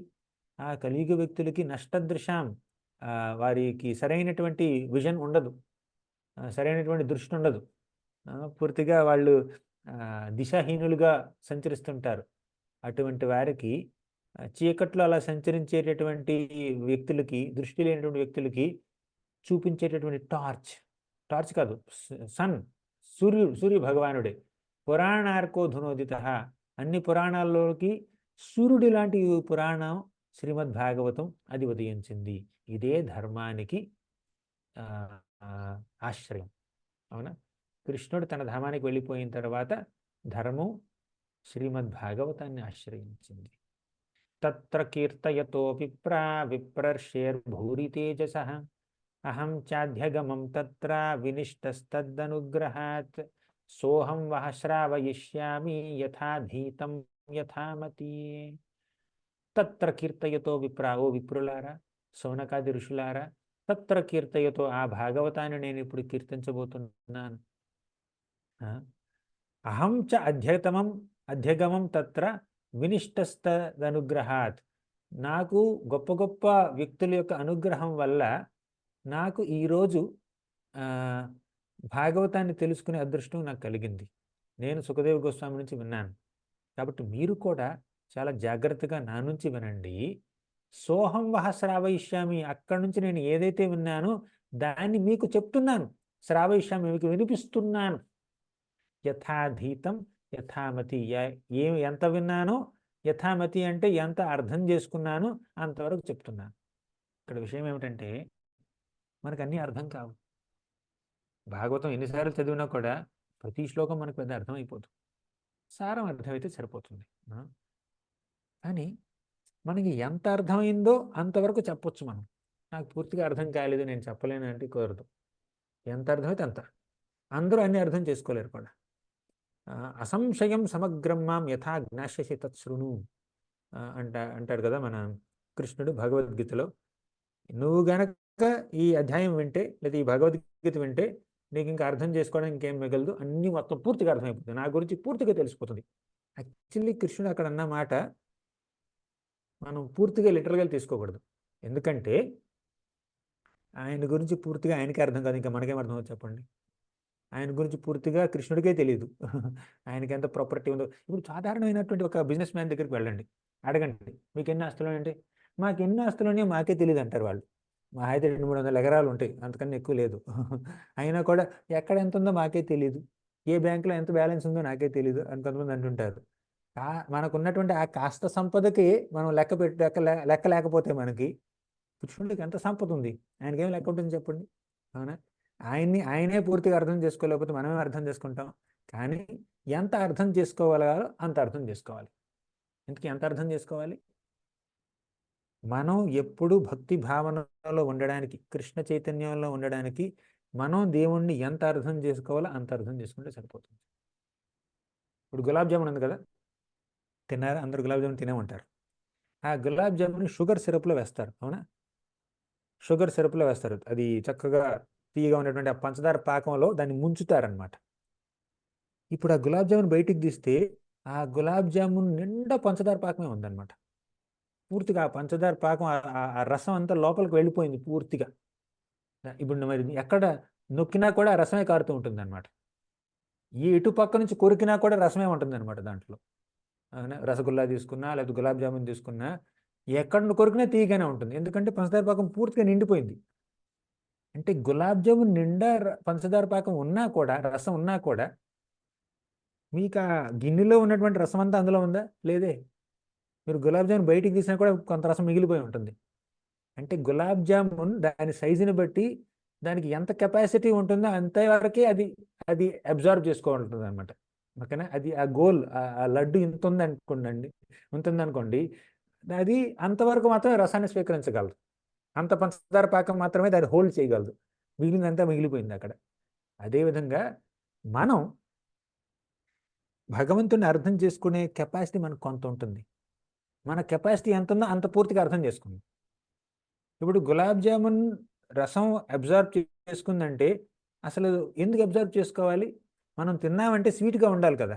అసలు ఏమీ అబ్జర్వ్ చేసుకోలేదు, ఊరికి వేపేసి అక్కడ పెట్టారు. అది పంచదార పాకంలో ముంచలేదు, అది గులాబ్ జామున్ అవ్వదు, అది ఇంకేదో అవుద్ది అది. అవునా? పకోడీ అనుకుంటారు కొంతమంది. కానీ ఇందులో కారం లేని పకోడీ అనుకుంటారు వాళ్ళు. అది ఇందులో పెడితేనే గులాబ్ జామున్ అని దానికి పేరు అనమాట. అదేవిధంగా మనం భగవంతుని ఎందుకు అర్థం చేసుకోవాలి? మనం కృష్ణ చైతన్యంలోకి రావడం కోసం అర్థం చేసుకోవాలి. మనం మనం మొత్తం కృష్ణమయం అయిపోవాలి. అసలు అందరికన్నా కృష్ణుని అర్థం చేసుకున్నది ఎవరు తెలుసా? శ్రీమతి రాధారాణి. అందుకే ఆమెను ఏమంటారు? దేవి కృష్ణమయి ప్రోక్త రాధిక పరదేవత అంటారు. కృష్ణమయి, పూర్తిగా కృష్ణమయం అయిపోయింది. ఆవిడ యొక్క శరీరం, మనస్సు, వాక్కు మొత్తం కృష్ణమయం అయిపోయింది. అలా మనం కూడా కృష్ణమయం అయిపోవాలి పూర్తిగా. అంత అవ్వలేము, నేను ఎంత అవ్వగలమో అంత అవ్వాలన్నమాట. మన గులాబ్ జామున్ సైజ్ ఇంతే ఉంటే అది దాని నిండా పంచదార పాకం ఉండాలి. కొంతమంది గులాబ్ జామున్ అంత ఉంటుంది, దాని నిండా పంచదార పాకం ఉండాలి. ఓకేనా? మీరు ఎంత పాకాన్ని మీరు హోల్డ్ చేయగలరో అంత చూసుకోండి మీరు. ఓకేనా? అది భాగవతం చదివితే మనం కృష్ణ కాన్షియస్ అవుతాం అనమాట. ఓకేనా? ఇక్కడితో ఈ అధ్యాయాన్ని ముగిద్దాం. ఇప్పటి వరకు మొదటి 3 అధ్యాయాలు చెప్పుకున్నాం మనం నెల రోజుల్లో. నెల రోజులు పట్టింది మూడు శ్లోకాలు చెప్పడానికి. ఇందులో 6 ప్రశ్నలు, 6 సమాధానాలు. మొదటి ప్రశ్న, మానవాళికి అత్యంత శ్రేయస్సుని చేకూర్చే విధానం ఏమిటి? 2, సకల శాస్త్రాల యొక్క సారం ఏమిటి? రెండింటి యొక్క సమాధానం ఏమిటి? భక్తియుత సేవ, భగవంతుడికి సేవ చేయడం ద్వారా ఆయన ప్రేమను పొందడం, భక్తి. ఒక మాటలో చెప్పాలంటే. 3వ ప్రశ్న, కృష్ణుడు ఎందుకు అవతరించాడు? సత్వగుణంలో ఉన్నటువంటి భక్తుల్ని తన దరికి తీర్చుకోవడం కోసం అవతరించాడు. 4, పురుషావతారాలు ఎవరు? వారి యొక్క కార్యకలాపాలు ఏమిటి? వర్ణించారు దాన్ని. లీలావతారాలు, కొంతమంది లీలావతారాలని గురించి చెప్పాడు సుత గోస్వామి.